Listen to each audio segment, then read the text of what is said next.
I stood in the oak-paneled study of my father's estate, watching the lawyer shuffle through papers while my stepsister Amelia dabbed at dry eyes with a monogrammed handkerchief. My father's portrait loomed above the fireplace, his stern gaze, following me even in death, a constant reminder that I was never the daughter he wanted. The last words he ever said to me echoed in my mind. "You never deserved anything, Tia." Before we jump back in, tell us where you're tuning in from, and if this story touches you, make sure you're subscribed, because tomorrow I've saved something extra special for you. 3 days dead, and he was still finding ways to hurt me. The reading of the will was a formality. I already knew what it would say. Who would get the family business, the mansion, the summer house in Maine, the classic car collection? It wouldn't be me. It never was. Still, something made me show up. Perhaps the last foolish hope that my father might have had a change of heart in his final moments. That perhaps somewhere beneath his cold exterior, he had loved me after all. As per the last testament of Oliver Montgomery, the lawyer, Mr. Harrington, began, clearing his throat as he adjusted his wire-rimmed glasses. I, being of sound mind and body, hereby bequeath the entirety of my estate, including Montgomery Investments, all properties, vehicles, and financial holdings to my daughter, Amelia Montgomery. Amelia clutched her husband Denny's hand, her perfectly manicured nails digging into his skin as she feigned shock. The theatrical gasp she let out might have won her an Oscar if anyone had been fooled. I wasn't. Neither was my Aunt Clara, who shifted uncomfortably in her seat beside me, her lips pressed into a thin line of disapproval. And to my biological daughter, Tia, Mr. Harrington continued, his voice faltering slightly as he read the next line. I leave only this, the knowledge that you never measured up. You chose your own path against my wishes, and now you must live with those choices. You never deserved anything from me. The room fell silent. I could feel everyone's eyes on me, some pitying, others simply curious to see how I would react to such a public humiliation. Even Mr. Harrington seemed uncomfortable, clearing his throat again as he struggled to maintain his professional composure. Is that all? I asked, surprised by the steadiness in my voice. 29 years of emotional abuse had taught me how to hide my pain well. I'm afraid so, Ms. Montgomery, he replied, not quite meeting my eyes. There's nothing else. Amelia's lips curled into the slightest smirk, so brief anyone else might have missed it. But I caught it. I'd been catching those smirks for 15 years, ever since my father brought home his much younger wife and her 7-year-old daughter. The daughter who somehow managed to become everything I wasn't in my father's eyes: obedient, business-minded, and most importantly, willing to be molded into his image. Well, I said, rising from my seat and smoothing down my simple black dress. Not designer like Amelia's, but dignified nonetheless. I can't say I'm surprised. Oh, Tia, Amelia cooed, her voice dripping with artificial sympathy as she stood and took a step toward me. I know this must be so difficult for you. If there's anything I can do— There isn't, I cut her off, maintaining eye contact until she was the one who looked away. For all her bravado, Amelia had always been a coward at heart. Congratulations on your inheritance. I turned to leave, my low heels clicking against the hardwood floors my father had imported from some exotic location at an exorbitant cost. Always one for appearances, Oliver Montgomery. Even the floors beneath our feet had to speak of wealth and status. Tia, wait, my Aunt Clara called, hurrying after me as I reached the foyer. She had been my mother's only sister, and after Mom died when I was 12, Clara had been the only maternal figure in my life. Don't leave like this. We should talk. There's nothing to talk about, Aunt Clara, I said, pausing at the massive front door. We both knew this was coming. Clara glanced over her shoulder to ensure we weren't overheard. Your father wasn't always like this, Tia. After your mother died, something broke in him. And when he met Valerie and brought her and Amelia into your lives, well, things changed. But this, she gestured vaguely back toward the study, this is beyond cruel. You're his flesh and blood. I smiled sadly. Blood didn't matter to him, Clara. Only obedience did. My aunt pressed her lips together, then reached into her purse. Here, she said, pressing a small key into my palm. Your mother left this with me before she died. It opens a safety deposit box at First National Bank downtown. She made me promise not to give it to you until after your father was gone. I think she knew, somehow, that it would come to this. I stared at the key, a small, unremarkable thing that suddenly felt heavy with possibilities. What's in it? I don't know, Clara admitted. I kept my promise to her all these years. Whatever it is, it's yours now. From the study, I could hear Amelia's voice rising in excitement as she discussed what changes she planned to make to the house with Denny. Not even waiting for my father's body to be cold in the ground before redecorating. Typical. Thank you, I said, pocketing the key and giving my aunt a brief hug. I should go. As I stepped out onto the sweeping driveway, I took one last look at the Montgomery estate. The manicured lawns, the fountain that had been imported piece by piece from Italy, the 6-car garage housing vehicles my father had collected but rarely drove. None of it had ever truly felt like home. My modest Toyota looked out of place among the luxury vehicles of the other mourners. I slid into the driver's seat and sat there for a moment, letting the reality of the situation sink in. My father's final insult from beyond the grave. A lifetime of disapproval culminating in one last public rejection. I started the engine and pulled away, watching the house grow smaller in my rearview mirror. The numbness I felt was familiar, a protective mechanism I'd developed years ago. But beneath it, something else was stirring. Something that felt strangely like relief, mixed with a spark of determination? As I turned onto the main road, I realized I was smiling. Not the practiced polite smile I'd perfected for family gatherings and corporate events. A real smile.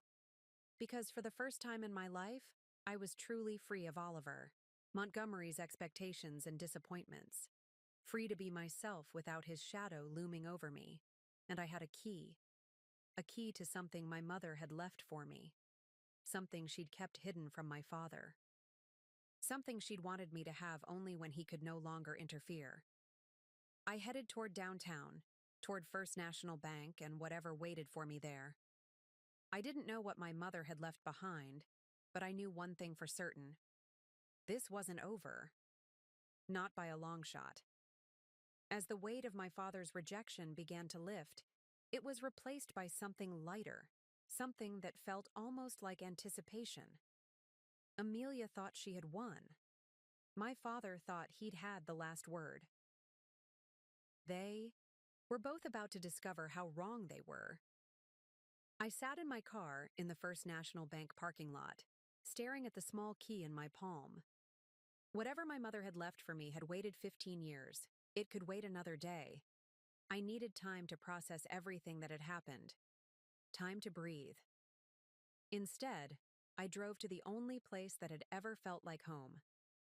Cafe Meridian, AI, small coffee shop tucked between a bookstore and a vintage record shop downtown. I'd discovered it during my second year of college, when I'd chosen the state university instead of my father's alma mater, earning his everlasting disappointment in the process.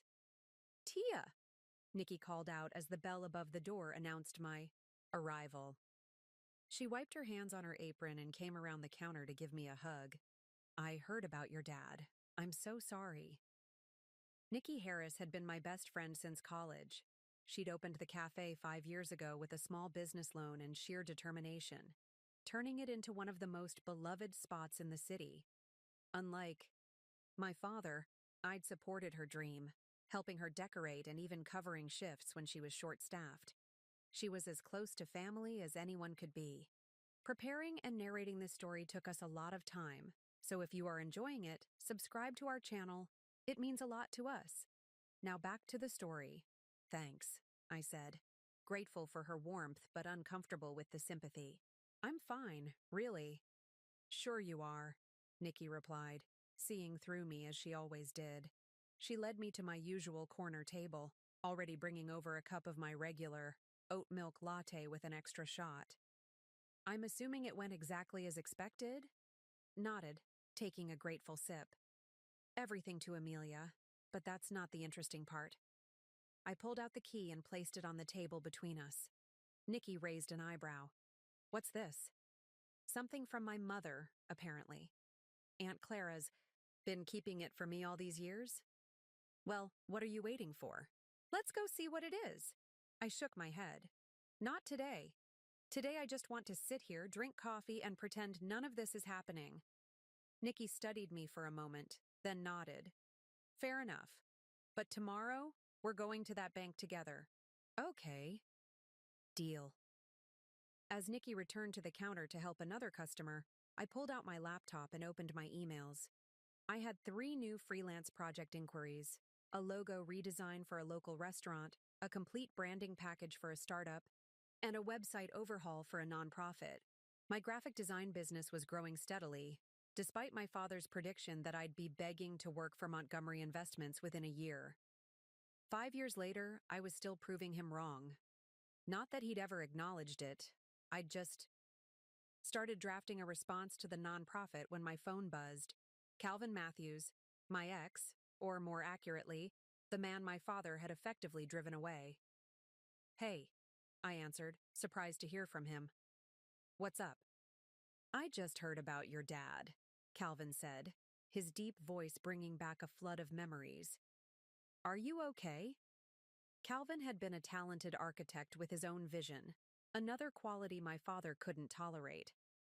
After a year of subtle undermining, and not so subtle criticisms, Calvin had accepted a position in Seattle. He'd asked me to come with him. I had almost said yes. I'm fine, I replied, the familiar response automatic by now. It's been expected. Let me guess, Amelia got everything? How'd you know?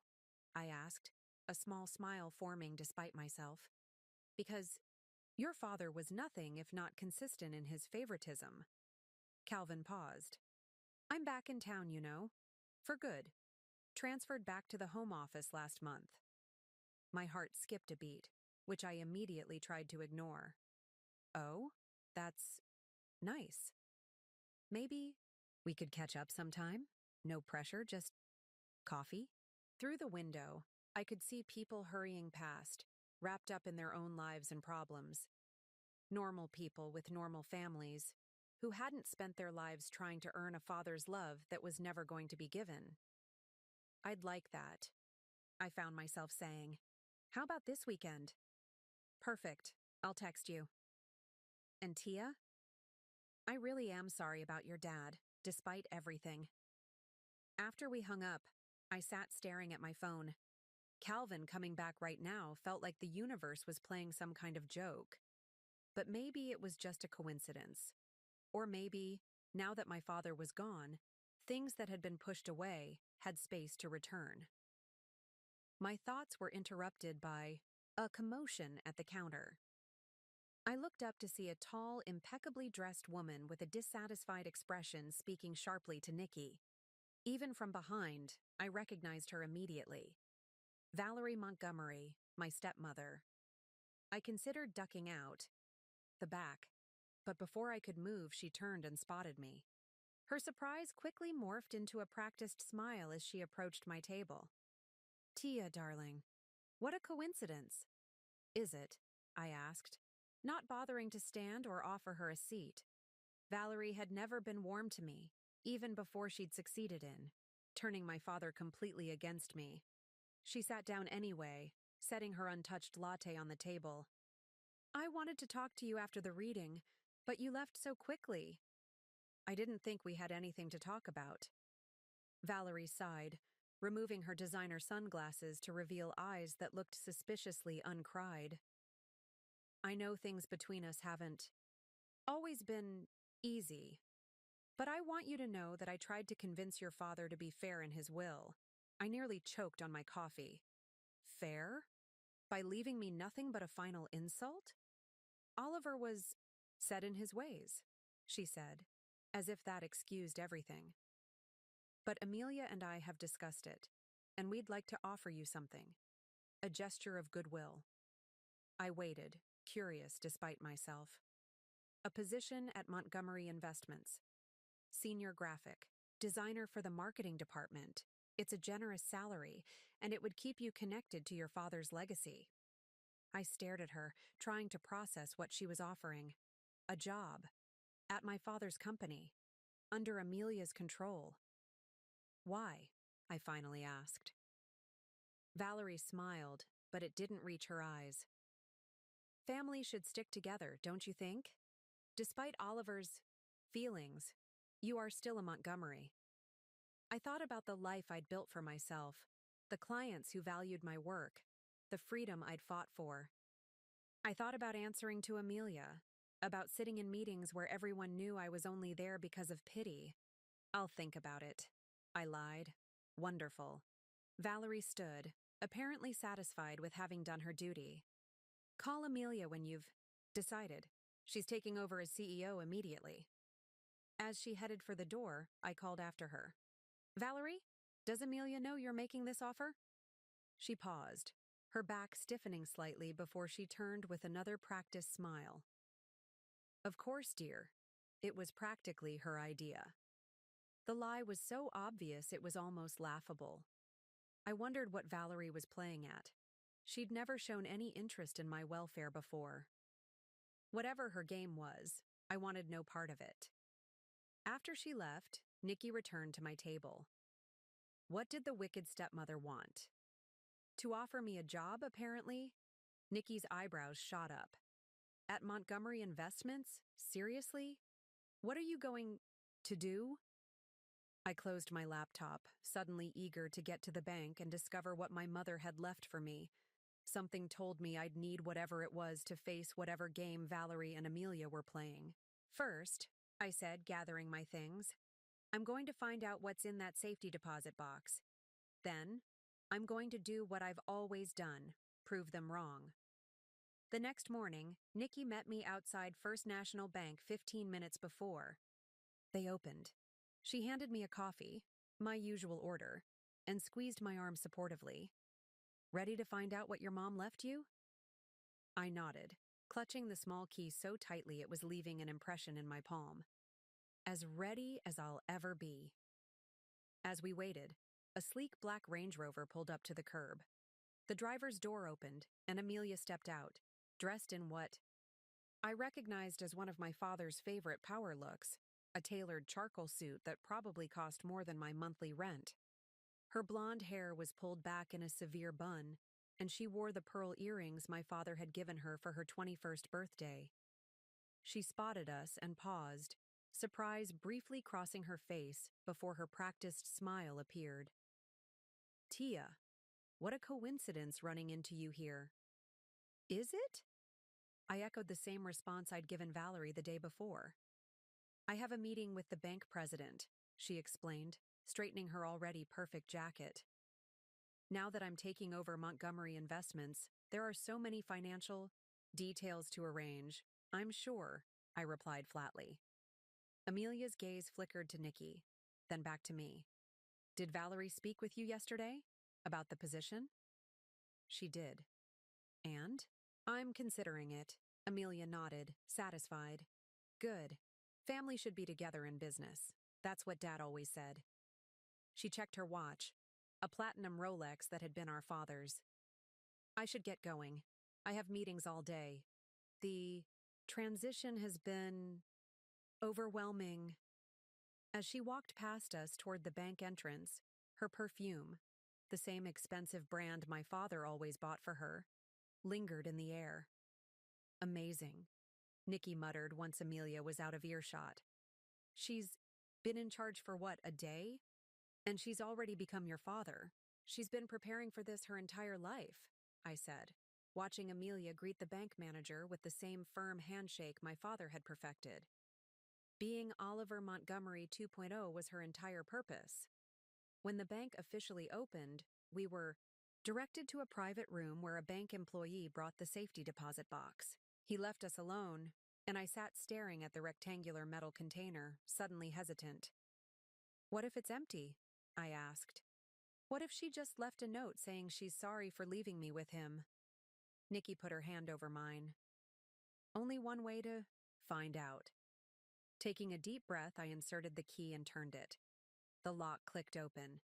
Inside was a manila envelope, a small velvet jewelry box, and a USB drive. I reached for the envelope first, recognizing my mother's handwriting on the front. "For Tia, when the time is right." My hands trembled as I broke the seal.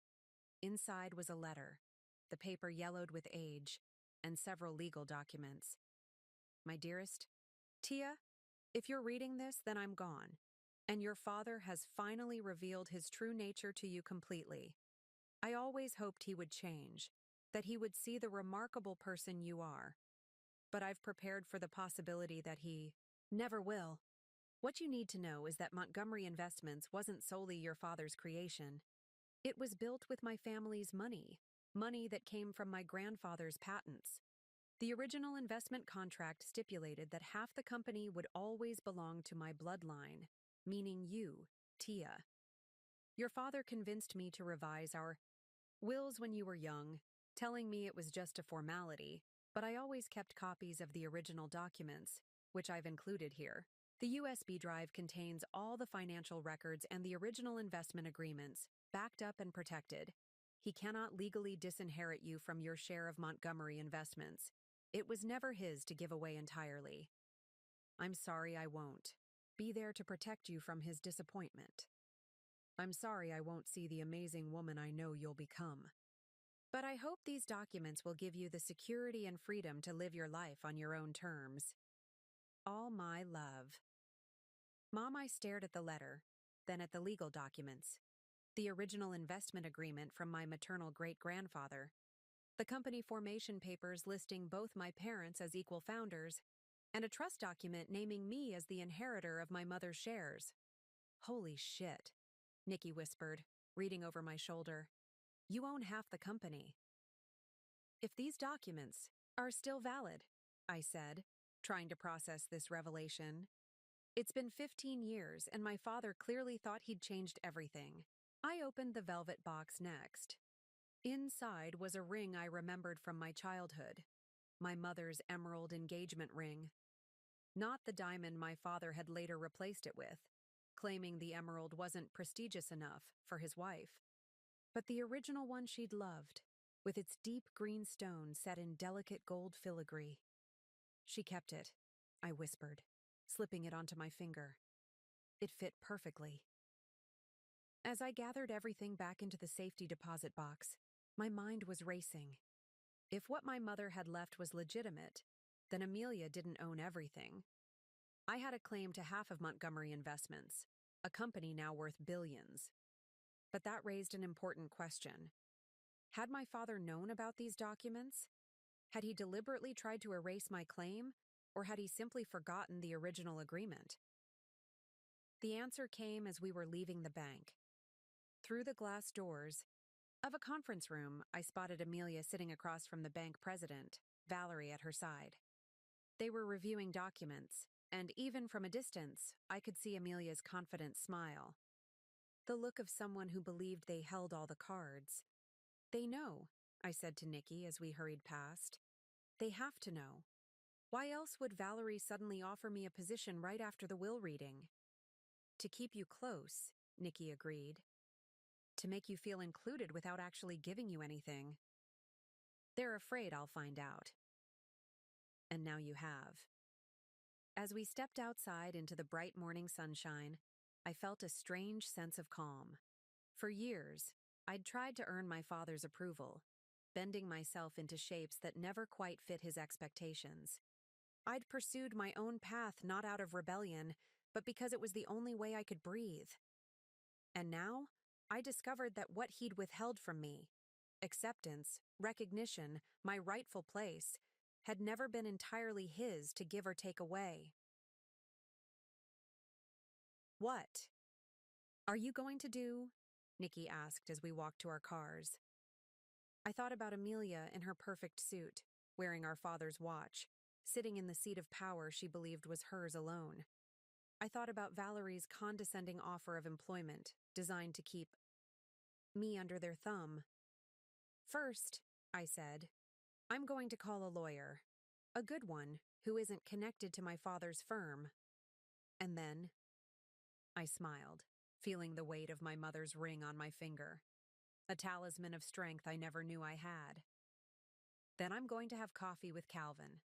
And after that, well, Amelia's always underestimated me.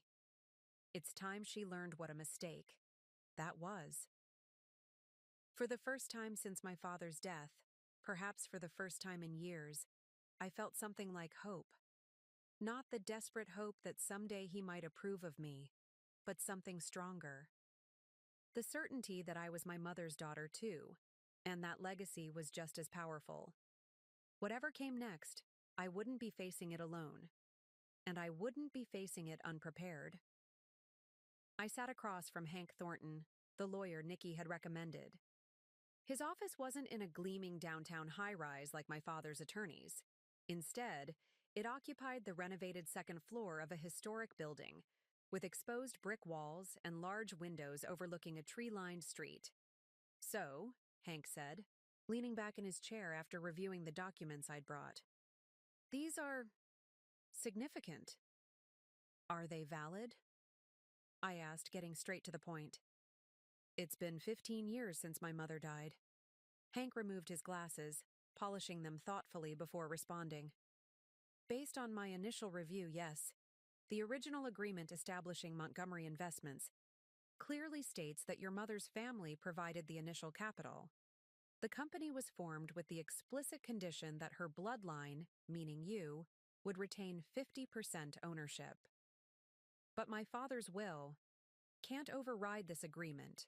Hank finished for me. Your father could only bequeath what was legally his. Based on these documents, that's only half of Montgomery Investments. I exhaled slowly, still struggling to process the implications. Why wouldn't he have told me this? Or Amelia? Perhaps he thought the original agreement had been successfully amended, Hank suggested. Or perhaps he knew the truth but chose to ignore it, assuming you would never discover these documents. What do I do now? Hank steepled his fingers. Legally, you have several options. We could file a formal challenge to the will, citing these documents. That would trigger a court battle, lengthy, public, and potentially messy. Or we could approach your stepsister and stepmother directly, present the evidence, and negotiate a settlement that acknowledges your rightful ownership. The thought of sitting across a conference table from Amelia and Valerie, watching their faces as they realized their perfect inheritance was crumbling, was admittedly tempting. But something held me back. I need time to think, I said finally. This is a lot to process. Hank nodded sympathetically. Take all the time you need. These documents have waited 15 years. They can wait a little longer. As I left Hank's office, my phone buzzed with a text from Calvin. Still on for coffee tomorrow? 2 p.m. at Lighthouse Cafe? I smiled despite the whirlwind of emotions. See you there. The next day, I deliberately arrived at the cafe 15 minutes early, wanting a moment to collect my thoughts before seeing Calvin again. The Lighthouse Cafe was our old favorite spot, a quirky place with mismatched furniture and local art covering every inch of wall space. I was surprised to find Calvin already there, sitting at our old corner table with 2 steaming mugs. He stood when he saw me, and I was struck by how little he'd changed in the 3 years since he'd left. The same warm brown eyes, the same slightly crooked smile, the same way of running his hand through his dark hair when he was nervous, which he was doing now. You remembered my order, I said, nodding to the chai latte with an extra shot of espresso sitting across from him. Some things you don't forget, he replied, pulling out my chair. For a moment, we sat in awkward silence, the weight of our history and 3 years of separation hanging between us. I'm sorry about your father, Calvin finally said. Despite everything. Thank you, I replied automatically. But honestly, I'm not here to talk about him. Calvin's shoulders relaxed slightly. Good. I'd rather talk about you. How you've been, what you've been up to. Your business is doing well? It is, I admitted. Better than even I expected. I'm not surprised, Calvin said. You were always the most talented designer I knew.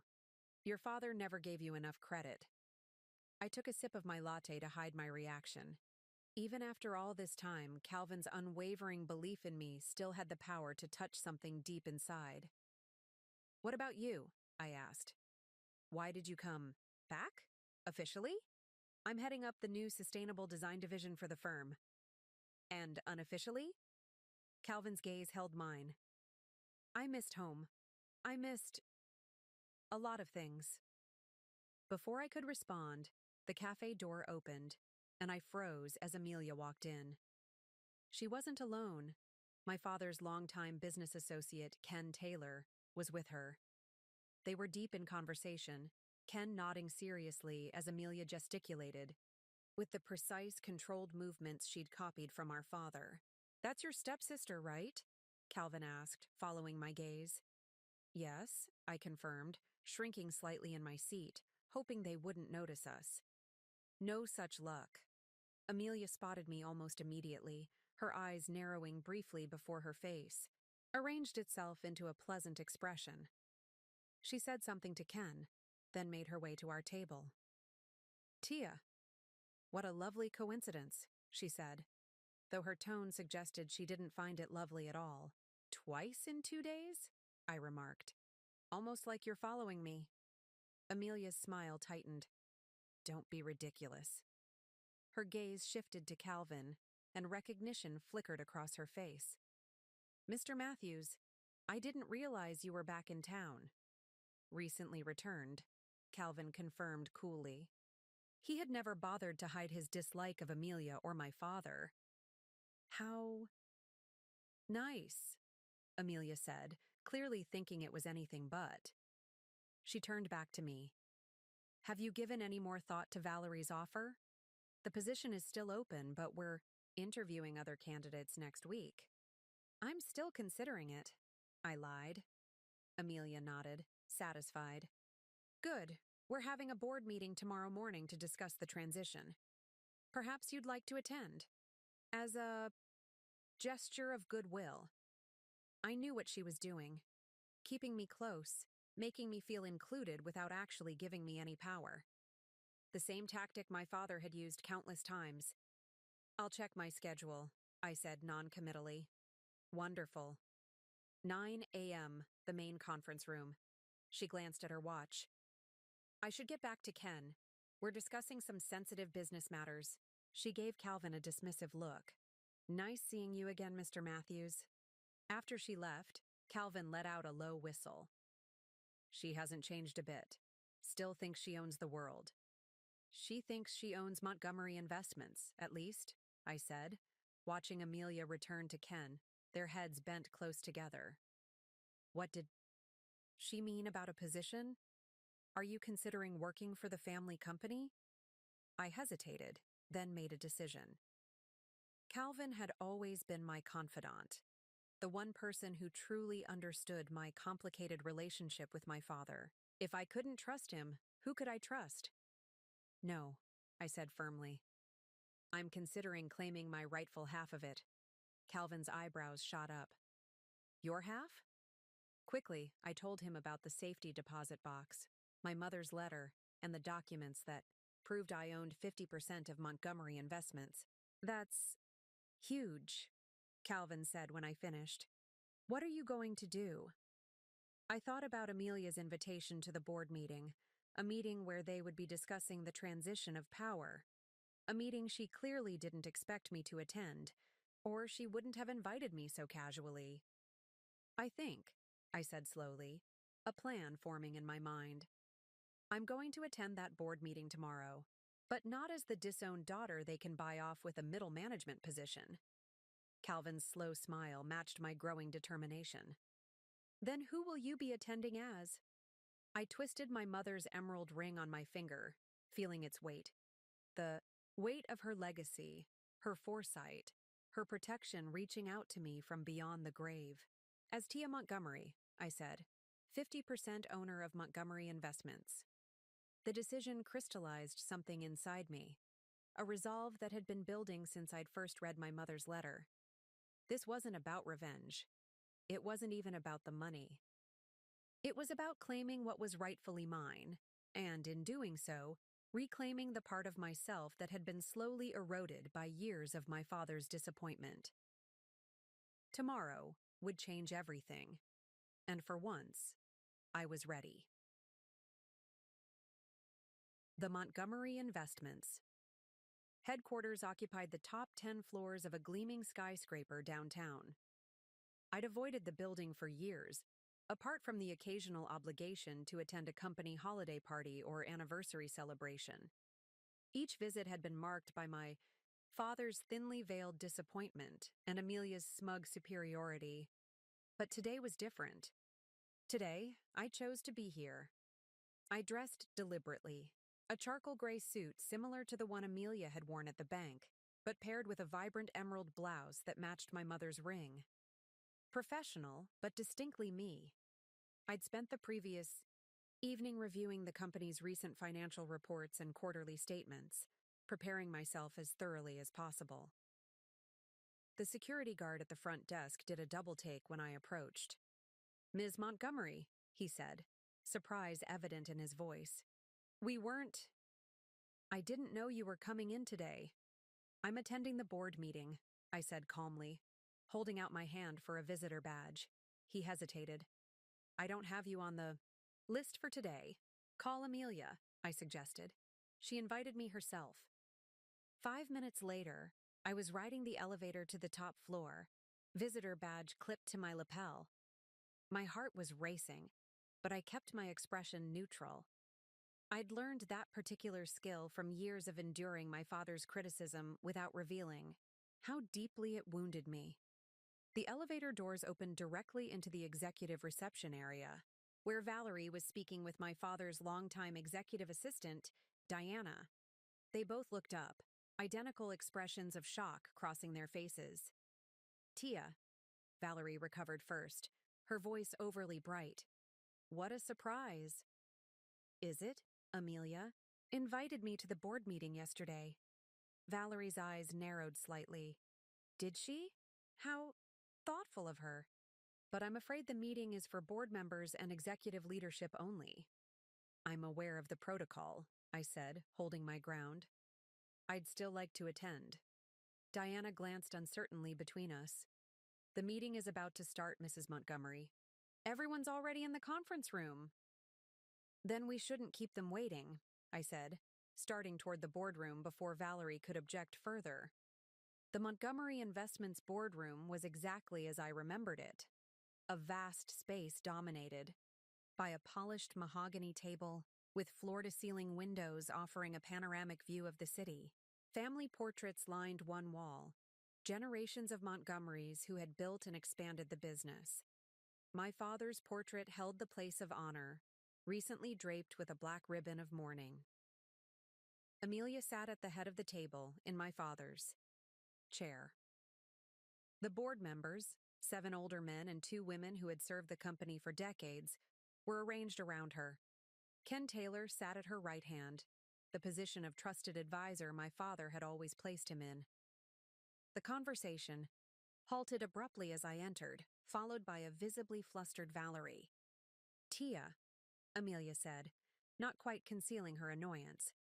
"I didn't realize you'd decided to join us." "You invited me?" I reminded her, taking the only empty seat, coincidentally or not, the furthest from Amelia. "Yes, well," she said, recovering quickly. "I'm pleased you're taking an interest in the family business. As I was saying before we were interrupted, the transition plan I've developed ensures continuity while allowing for strategic growth in our core sectors. For the next 30 minutes, I sat silently as Amelia outlined her vision for Montgomery Investments. A vision that sounded exactly like our father's, down to the same phrases and emphasis. The board members nodded approvingly, comfortable with the familiar approach. Any questions? Amelia concluded, her gaze sweeping the room but pointedly skipping over me. I have one, I said, my voice steadier than I felt. Amelia's smile tightened. Of course, Tia. We value all perspectives, even from observers. The condescension in her tone was unmistakable. I could feel the board members' attention shift. To me, curiosity mixed with dismissal. In their eyes, I was just Oliver Montgomery's rebellious daughter, the one who had rejected the family legacy. In your transition plan, I began, I didn't hear any mention of the original investment structure of Montgomery Investments. Specifically, the agreement that established equal ownership between our father and our mother's family trust. A puzzled silence fell over the room. Amelia's smile froze in place. I'm not sure what you're referring to, she said carefully. The founding documents, I clarified. The ones that stipulate 50% ownership remains with my mother's bloodline. I paused, letting the words sink in. Meaning me. Ken Taylor leaned forward, frowning. Ms. Montgomery, Montgomery Investments has always been your father's company. Your mother was involved only as his spouse.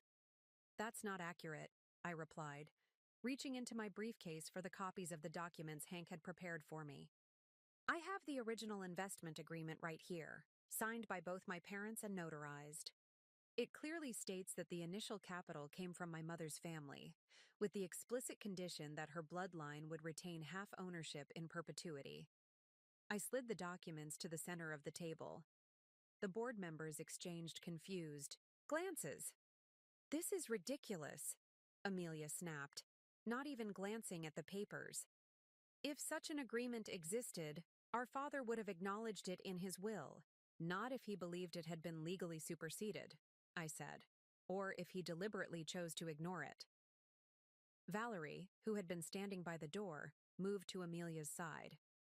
This is hardly the time or place for this discussion, she said, her voice tight with controlled panic. Perhaps we should adjourn and address Tia's concerns privately. But it was too late. Harold Green, the most senior board member and my father's oldest friend, had picked up the documents and was examining them carefully. These appear authentic, he said slowly. The signatures, the notary seal. I remember your mother's family had significant wealth from some patents. Oliver mentioned it once, years ago. This is absurd, Amelia insisted, her composure beginning to crack. These documents could be forgeries. We need our legal team to review them. By all means. I agreed. My lawyer has the originals ready for authentication. He's actually waiting downstairs. It was a bluff. Hank was at his office, ready to come if needed. But the effect was immediate. Amelia's face paled, and Valerie gripped the back of her chair so tightly her knuckles whitened. Perhaps, Harold suggested, looking troubled, we should take a brief recess to consider this new information. Amelia stood abruptly. Fine. We'll reconvene in 30 minutes. She fixed me with a cold stare. Tia, a word in my office. Now. As we left the boardroom, I could hear the buzz of conversation erupting behind us. Board members who had barely acknowledged my existence were now discussing my claim with urgent concern. The balance of power had shifted, and everyone felt it. In the privacy of what had been my father's office, now cleared of his personal items and redecorated to Amelia's, Sucks, my stepsister rounded on me. What the hell do you think you're doing? She hissed. Claiming what's mine, I replied simply. Nothing here is yours, she snarled. Our father built this company from nothing. With our mother's family money, I corrected her. Something he apparently never told you. Amelia's eyes narrowed dangerously. You really think you can walk in here after years of turning your back on this company and take half of everything? You know nothing about running a business like this. I know enough, I said, meeting her gaze. I know that the original agreement is legally binding. I know that half of Montgomery Investments belongs to me, regardless of what our father's will said. The door opened, and Valerie entered, closing it firmly behind her. Her usual polished exterior had given way to barely contained fury. "You ungrateful girl," she said, her voice low and venomous. "After everything your father did for you—" "What exactly did he do for me?" I interrupted. "Aside from making it clear I was a disappointment. From the day you and Amelia moved in?" A tense silence fell as we faced each other. The three women Oliver Montgomery had shaped in very different ways. For the first time, I wasn't backing down. "This isn't over," Amelia finally said. "Not by a long shot." "No," I agreed, moving toward the door. "It's just beginning." The next 24 hours passed in a blur of legal consultations and emergency meetings. Hank had arrived at Montgomery Investments within an hour of my call, armed with the original documents and a confidence that unnerved Amelia's hastily assembled legal team. By the end of the day, the company was in turmoil. The board had called an emergency session without either Amelia or me present, and rumors were flying through every department. I spent the night at Nikki's apartment, my own place suddenly feeling too exposed, too vulnerable to Amelia's potential retaliation. "I still can't believe you did it," Nikki said as we shared a bottle of wine on her balcony. "You actually walked into that boardroom and dropped the bomb." "I can hardly believe it myself," I admitted. But once I was there, seeing Amelia in our father's chair, acting like she owned everything, something just snapped. "Good," Nikki said firmly. "It's about time." My phone buzzed, Calvin checking. In. He'd been supportive throughout the day, offering to come over, but I'd asked for space to process everything. Still, his consistent messages of encouragement meant more than I wanted to admit. The following morning, Harold Green called me. "Directly, Ms. Montgomery, Tia," he began, his voice grave. "The board has reviewed the documents your attorney provided, and we've consulted with outside counsel." I held my breath, waiting. "The agreement appears to be binding," he continued. "Your mother's family trust did indeed provide the seed capital for Montgomery Investments, with the explicit condition that her bloodline, meaning you, would retain 50% ownership." Relief flooded through me, quickly followed by a new anxiety. "What happens now?" "The board has called a special meeting for this afternoon. We would like both you and your stepsister to attend. There are matters that need to be addressed." I arrived at the Montgomery building 15 minutes early, once again clearing security with a visitor badge. This time, however, Diana met me at the elevator. "Ms. Montgomery," she said, her tone more respectful than yesterday. "The meeting has been moved to the executive conference room on the 47th floor. If you'll follow me." The executive conference room was smaller than the boardroom, more intimate. The entire board was already seated when I arrived, along with Hank and two other attorneys I didn't recognize. Notably absent were Amelia and Valerie. Harold rose to greet me.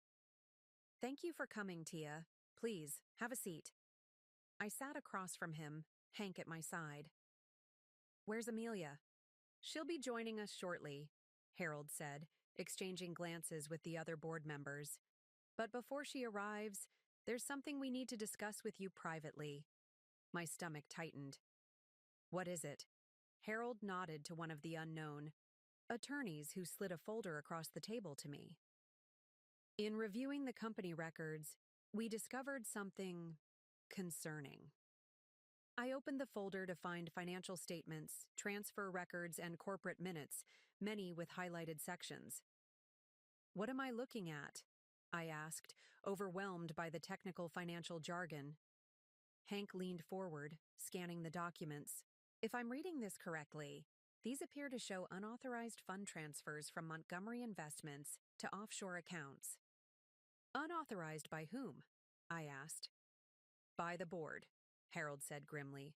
By anyone except your father and, more recently, Amelia. I looked up sharply. Are you saying they were embezzling from the company? Not exactly, the attorney clarified. The funds were being moved through a complex network of shell companies, eventually ending up in accounts controlled by your father. It appears he was systematically draining capital from the company for at least the past 8 years. But why? He owned half the company outright. We believe, Harold said carefully, that he was attempting to insulate these assets from any potential claim you might make. The realization hit me like a physical blow. He knew about the original agreement. He knew I had a claim to half the company. It appears so, Harold confirmed.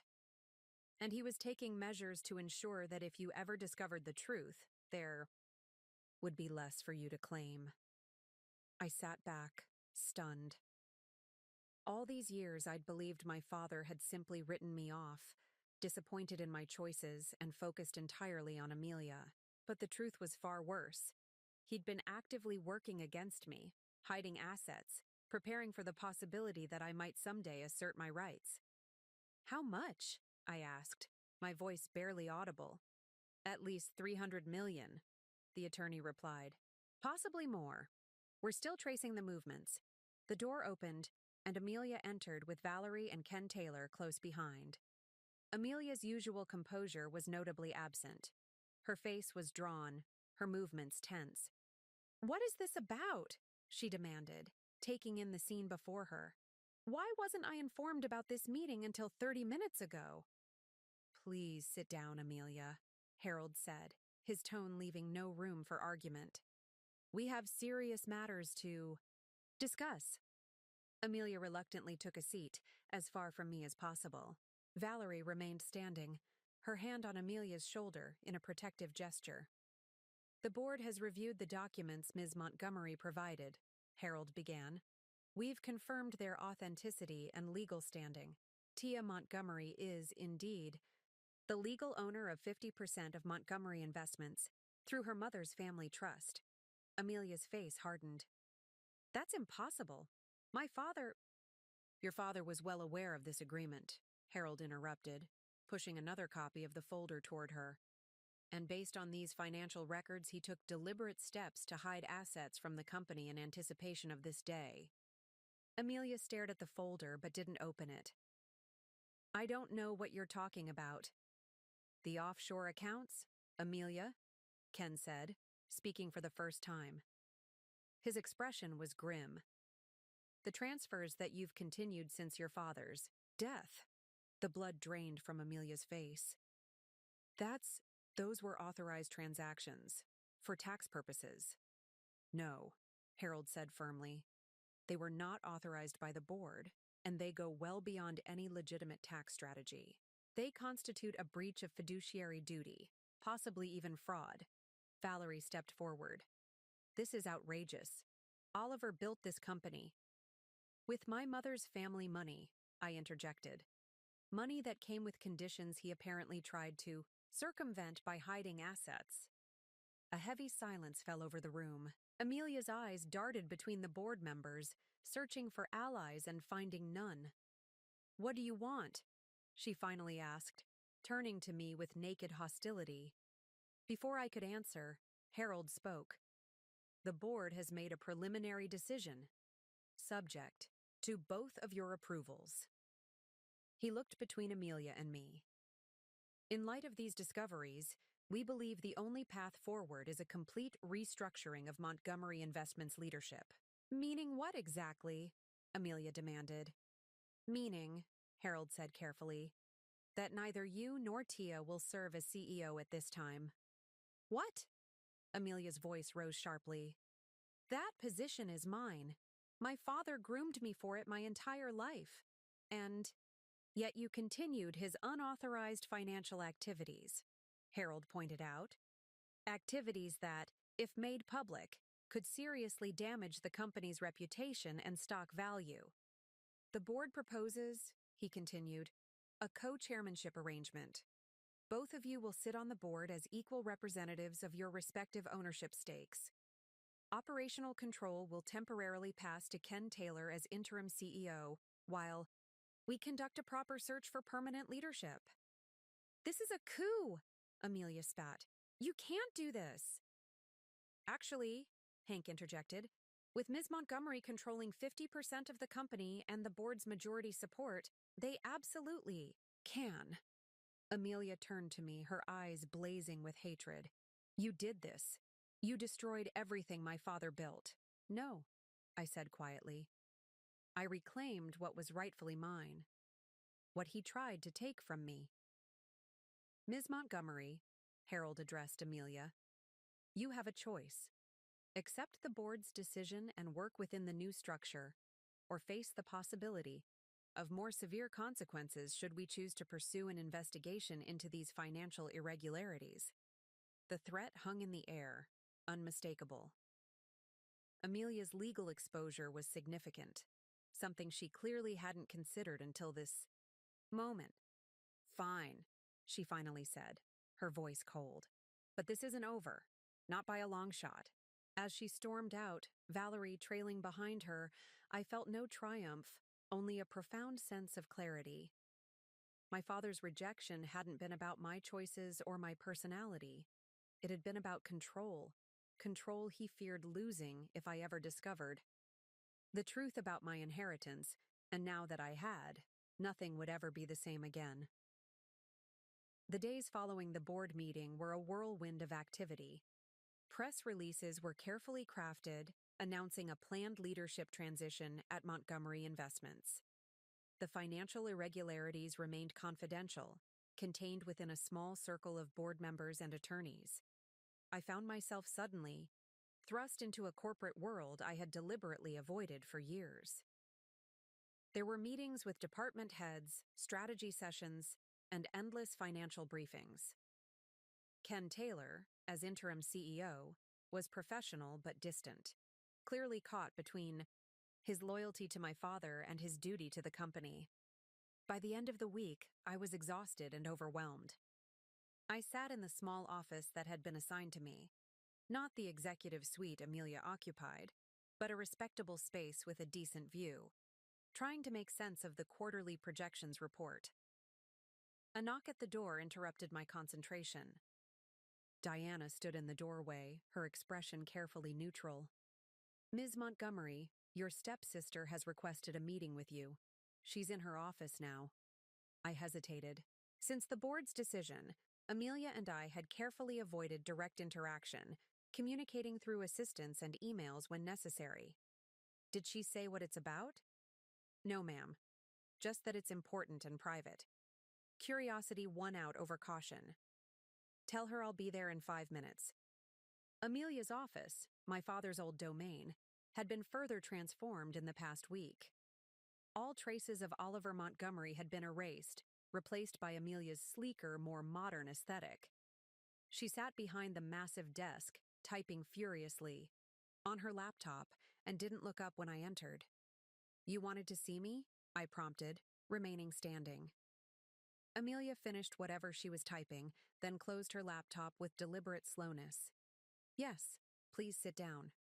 I took one of the chairs. Across from her, keeping my expression neutral. What's this about?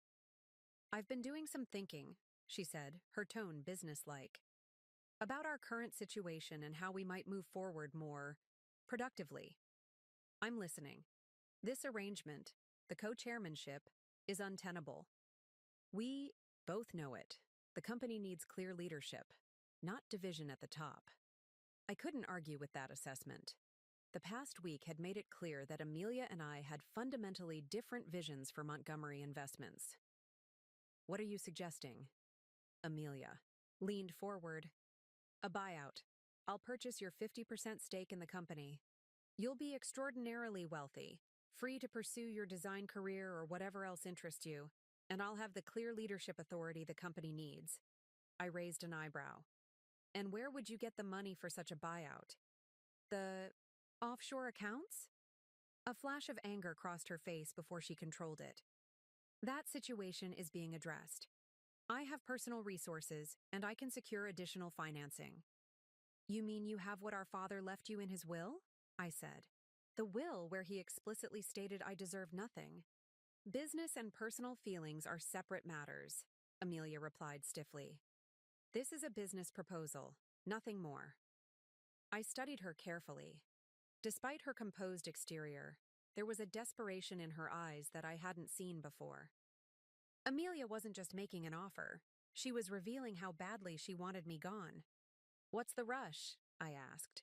We've only been co-chairs for a week. The company is at a critical juncture, she said. The uncertainty about leadership is affecting stock prices, employee morale, client relationships. We need stability. Or you need control, I countered. The same control our father had, the control he groomed you for. Amelia's professional mask slipped slightly. I earned that control.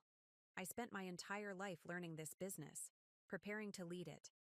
While you were off pursuing your artistic dreams, I was here, working alongside Dad, earning his trust, earning my place, and helping him hide assets from me, I asked pointedly. Her eyes narrowed. I did what was necessary to protect the company. You mean to protect your inheritance.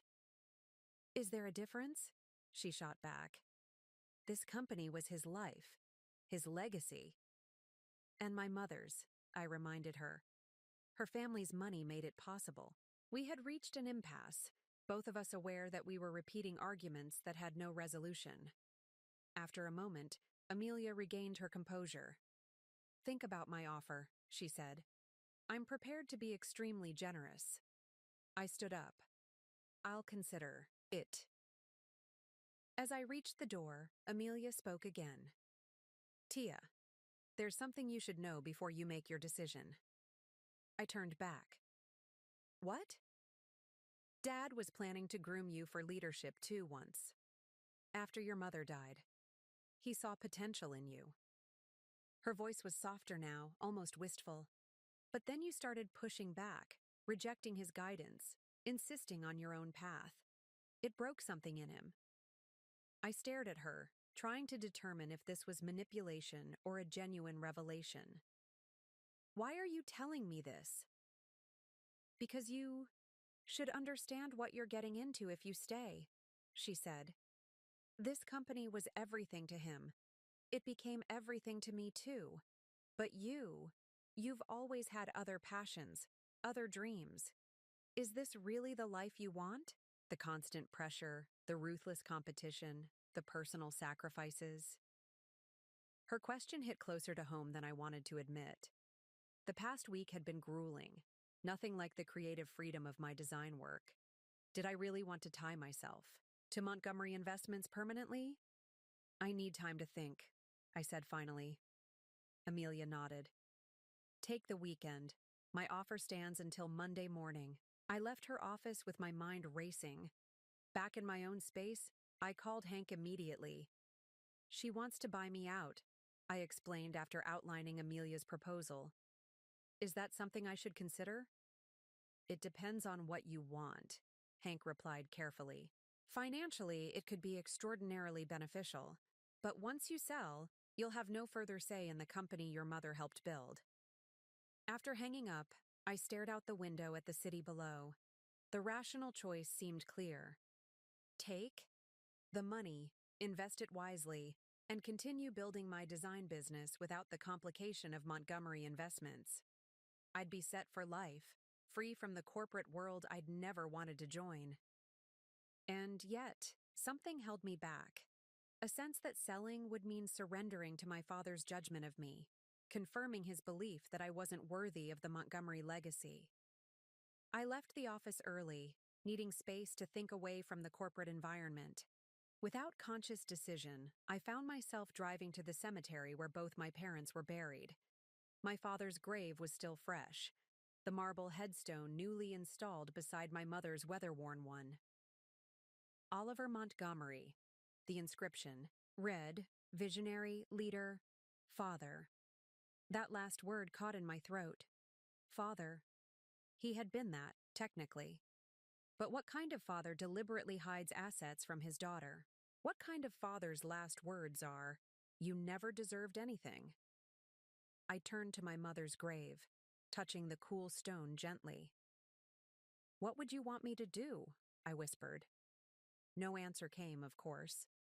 But as I stood there, I remembered something. My mother had told me long ago, when I was struggling with a difficult choice as a child.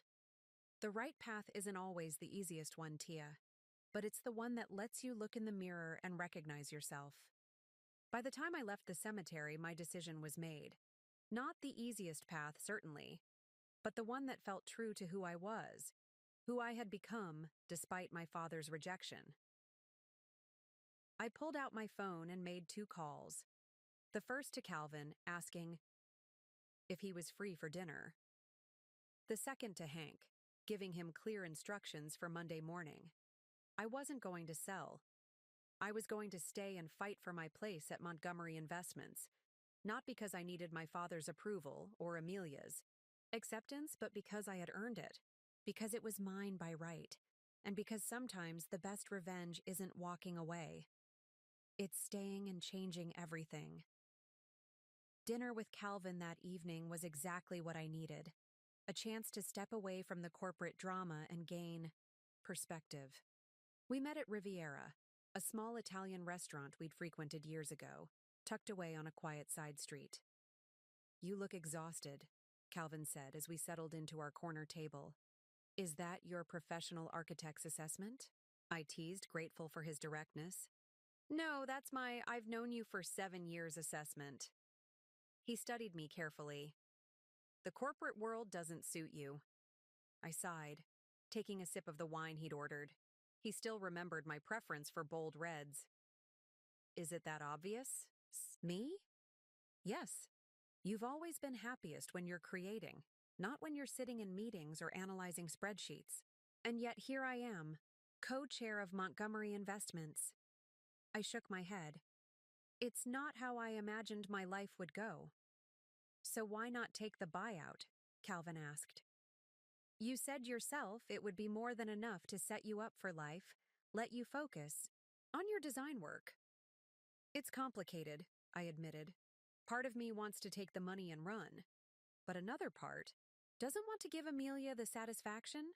I smiled ruefully. That's part of it, but it's more than that. I struggled to articulate the feeling that had been growing inside me. My entire life, my father made me feel like I wasn't enough. Not ambitious enough, not business-minded enough, not Montgomery enough. Taking the buyout feels like proving him right. Calvin reached across the table, covering my hand with his. Or it might be the ultimate proof that you're making choices for yourself, not for his approval. His touch was warm, familiar. I'd forgotten how easily he could see through me, challenge my thinking without making me feel judged. There's something else, I said quietly. Something I haven't told anyone except Nikki. I'm listening. I took a deep breath. When I was going through the documents my mother left, I found notes about the original vision for Montgomery Investments. It wasn't supposed to be just another soulless corporate entity. My mother's family had principles. They wanted to create a company that balanced profit with purpose. Calvin nodded encouragingly. What kind of purpose? Community investment, ethical business practices, environmental responsibility. All the things my father gradually stripped away as he grew more focused on the bottom line. I traced the rim of my wine glass, collecting my thoughts. After my mother died, he transformed the company into something she wouldn't recognize, something I don't think she would be proud of. And you want to change that, Calvin said. It wasn't a question. I feel like I owe it to her, I confessed. She protected my inheritance all these years.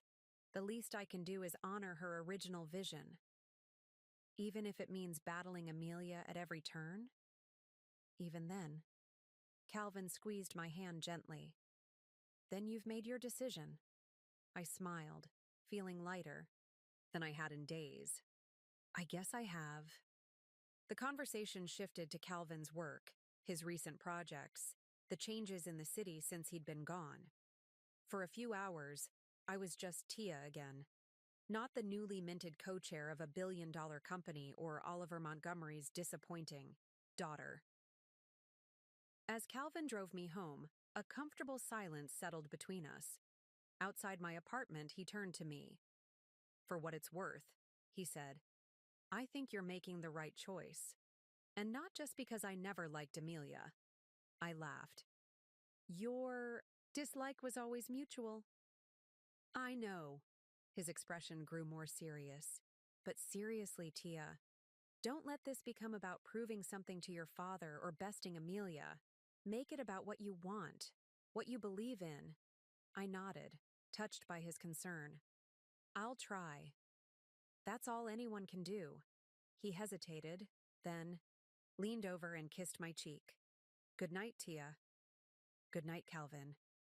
Inside my apartment, I found myself drawn to the small box of my mother's belongings that Aunt Clara had given me after the funeral. I'd barely looked through it at the time, too raw with grief to face the memories. Now I carefully removed each item: photographs, letters, a few pieces of jewelry. At the bottom was a leather-bound journal I'd never seen before. Opening it, I recognized my mother's handwriting immediately, the elegant script that had signed countless permission slips and birthday cards throughout my childhood. The journal contained her thoughts, observations, and plans from the early days of Montgomery Investments. Reading it was like hearing her voice again after all these years, passionate, thoughtful, visionary. She wrote about the values that would guide the company, the impact she hoped it would have, the legacy she wanted to create for future generations. For me, Oliver worries too much about quarterly profits, she'd written in one entry. I keep reminding him that we're building something to last, not just to impress shareholders at the next meeting. We need to think beyond the numbers. Tia deserves to inherit more than just money. She deserves to inherit purpose. I traced the words with my fingertip, tears blurring my vision. All these years, I'd thought my father was disappointed in me for not being business-minded enough, for choosing creativity over corporate ambition. But reading my mother's words, I realized I might have been following her path all along without even knowing it. Another entry caught my eye, dated just months before her death. "Oliver and I disagreed again today about the Westridge project. He wants to move forward despite the environmental concerns, says the profit margins justify it." I reminded him of our original mission, that Montgomery Investments would never sacrifice ethics for earnings. He accused me of being naive. Perhaps I am, but I'd rather be naive than compromise what I believe in.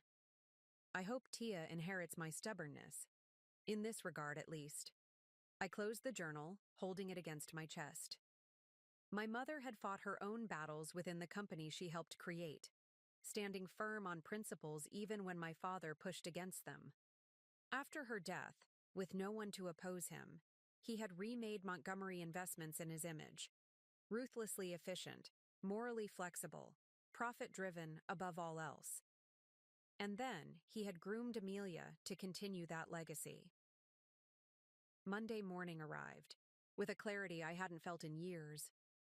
I dressed deliberately in a tailored navy suit with a silk blouse in my mother's favorite shade of turquoise. Around my neck, I wore her pendant, a simple silver disc engraved with her family's motto, "Integrity before profit." When I arrived at Montgomery Investments, Hank was waiting in the lobby. "Are you sure about this?" he asked as we rode the elevator. "Up. Once we start down this path, there's no easy way back." "I'm sure," I replied, my mother's journal safely tucked into my briefcase. It's time for Montgomery Investments to remember its roots. The boardroom was already full when we entered. Amelia sat at one end of the table, flanked by her attorneys. Her expression was smug, confident, clearly expecting me to accept her buyout offer. "Good morning," I said pleasantly, taking my seat at the opposite end. "Thank you all for coming." "I believe we know why we're here," Amelia said, nodding to her lead attorney. "Shall we proceed with the buyout agreement?" "Actually," I replied, "that's not why I called this meeting." Amelia's smile faltered. "Excuse me?" I'm not selling my shares, I said clearly. Not now, not ever. The confident expression dropped from Amelia's face. You can't be serious. We had an agreement. No, we didn't, I corrected her. You made an offer. I considered it, and I'm declining. This is absurd, she snapped. What do you possibly hope to gain by staying? You've made it abundantly clear you have no interest in this business. That's where you're wrong, I said, opening my briefcase and removing my mother's journal and a stack of documents Hank had prepared. I have every interest in this business, just not the way it's been run in recent years. I slid copies of the documents down the table, a comprehensive proposal for restructuring Montgomery Investments, returning it to the balanced approach my mother had envisioned. What is this? Amelia demanded, flipping through the pages with growing alarm. The future of Montgomery Investments, I replied simply. A return to its founding principles. And with that declaration, the battle lines were drawn. The Montgomery legacy was at stake, and this time, I was fighting for more than just my share. I was fighting for my mother's vision, for the company that should have been, and for the daughter who finally understood her own worth. The board meeting ended in a stalemate. My proposal, to redirect Montgomery Investments toward a more balanced approach that honored its founding principles, was met with skepticism from some board members and outright hostility from Amelia. But I had caught them off guard, and several directors seemed intrigued by the vision I'd presented, particularly Harold Green, who remembered the company's early days under both my parents' leadership. We'll need time to review this thoroughly, Harold had said, effectively tabling any immediate decision. This represents a significant strategic shift. Amelia had stormed out the moment the meeting adjourned, but not before fixing me with a look of pure venom. You have no idea what you've started, she'd hissed. Now, 3 days later, I sat in Nikki's cafe after hours, surrounded by spreadsheets, market research, and company archives. Calvin leaned against the counter, making fresh coffee, while Nikki and Aunt Clara helped sort through the mountain of information I'd gathered. The environmental initiatives alone would require a complete restructuring of at least 3 divisions, Nikki pointed out, reviewing my notes. Are you sure the board will go for this? They will if I can prove it's profitable, I replied. That's the key, showing that ethical business practices and profitability aren't mutually exclusive. Your mother always believed that, Aunt Clara said, looking up from the old company newsletter she was reviewing. She used to say that short-term profit at the expense of long-term sustainability was fool's gold. I smiled, grateful for Clara's presence. As my mother's sister, she was one of the few people who remembered the original vision for Montgomery Investments. The problem, Calvin said, setting down fresh mugs of coffee, is that Amelia isn't going to sit back and let you reshape the company. She's been raised to believe in Oliver's approach, maximize profits at all costs. I know, I sighed. And she has allies on the board, people who've benefited from my father's way of doing business. So what's your strategy? Nikki asked. You can't just present a vision and hope they embrace it. She was right. I needed more than idealism to win this fight. I needed a concrete plan, allies of my own, and leverage, something that would make the board take my proposals seriously. I need to start with small victories, I said, thinking aloud. Projects that demonstrate my approach can work without threatening the entire corporate structure at once. Like a proof of concept, Calvin nodded. Smart. I also need to understand where each board member stands, I continued. Who might support me? Who's firmly in Amelia's camp? Who could be persuaded? Harold Green seems sympathetic, Clara offered. He and your mother were always friendly. And Ken Taylor, I added. As interim CEO, his opinion carries significant weight. He's been professional with me so far, but I don't know where his true loyalties lie. What about the offshore accounts? Nikki asked. Could you use that as leverage? I shook my head. The board's keeping that quiet to protect the company's reputation. If it became public, it would hurt everyone, including me. So it's a standoff, Calvin observed. For now, I agreed. But Amelia has an advantage. She knows the company inside and out. I'm still playing catch-up. But you have advantages too, Clara said. Fresh perspective. Your mother's original vision, and skills your father never valued but might be exactly what the company needs now. I looked up, intrigued. What do you mean? Your design background, she explained. You understand how to communicate ideas visually, how to make complex concepts accessible. That's powerful, especially if you're trying to win people over to a new vision. She was right. My creative skills, the very talents my father had dismissed, might be my greatest asset in this battle. I have another advantage, I realized. Amelia expects me to play by my father's rules. Ruthless, underhanded, winner takes all. She's preparing for that kind of fight. But that's not your style, Nikki said. Exactly. If I approach this differently, it might throw her off balance. We worked late into the night, developing a strategic plan that would unfold in 3 phases. First, I would focus on building relationships with key players within the company, not just board members, but division heads, project managers, and influential employees. I needed to understand the organization from the ground up, not just from the boardroom down. Second, I would identify specific projects where my approach could demonstrate immediate value, initiatives that would showcase how ethical business practices could enhance, not hinder, profitability.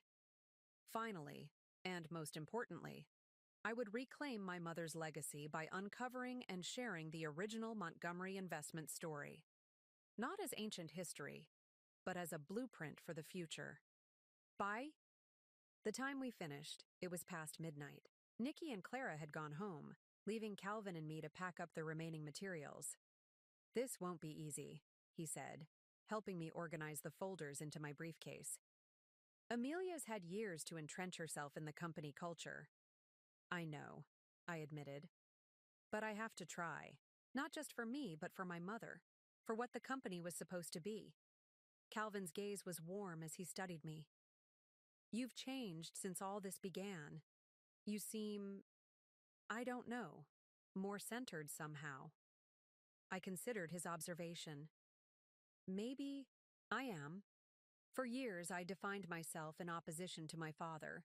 Whatever he wanted, I chose the opposite. It was a kind of rebellion, but it was still letting him dictate my choices in a way. And now? Now I'm choosing my own path, I said, based on what I believe, not just reacting to him. Calvin smiled. I always knew you were extraordinary. Tia, I'm glad you're finally seeing it too. The next morning, I arrived at Montgomery Investments with renewed purpose. My first meeting was with the head of the marketing department, a division I'd specifically requested to review, given my background in design and communication. The department director, Marissa Jenkins, was initially wary. Ms. Montgomery, I want to be clear that our team has consistently met all performance metrics under Mr. Taylor's leadership. I'm sure you have, I assured her. I'm not here to criticize your work. I'm here to understand it better and potentially offer a different perspective. Gradually, Marissa relaxed as I asked thoughtful questions and shared ideas rather than criticisms. By the end of our 2-hour meeting, she was showing me projects in development and discussing challenges openly. You know, she said as we wrapped up, your approach is very different from what we're used to here. Different how? More collaborative, she said carefully. Usually, executives tell us what they want and expect immediate execution. You actually listened. That's how I've always worked with my design clients, I explained. The best results come from genuine partnership, not top-down directives. Marissa nodded, a glimmer of respect in her eyes. If you don't mind my saying, so, Ms. Montgomery, you're not what we expected. Call me Tia, I said, smiling, and I'll take that as a compliment. As I left the marketing department, I spotted Amelia watching from the hallway, her expression unreadable. When our eyes met, she didn't look away or pretend she hadn't been observing me. Instead, she offered a tight smile before turning sharply and walking in the opposite direction. The message was clear. She was monitoring my every move, assessing my strategy, preparing her counterattack. The game was on, and we both knew it. But while Amelia was playing to win at any cost, just as our father had taught her, I was playing to transform the very nature of the game itself, and that made me more dangerous than she could possibly imagine. 2 weeks into my new role at IAD, Montgomery Investments, I had established a routine. Mornings were dedicated to meetings with department heads and project teams, afternoons to reviewing financials and strategic documents, and evenings to working with Hank on my longer-term plans for the company. It was exhausting but necessary.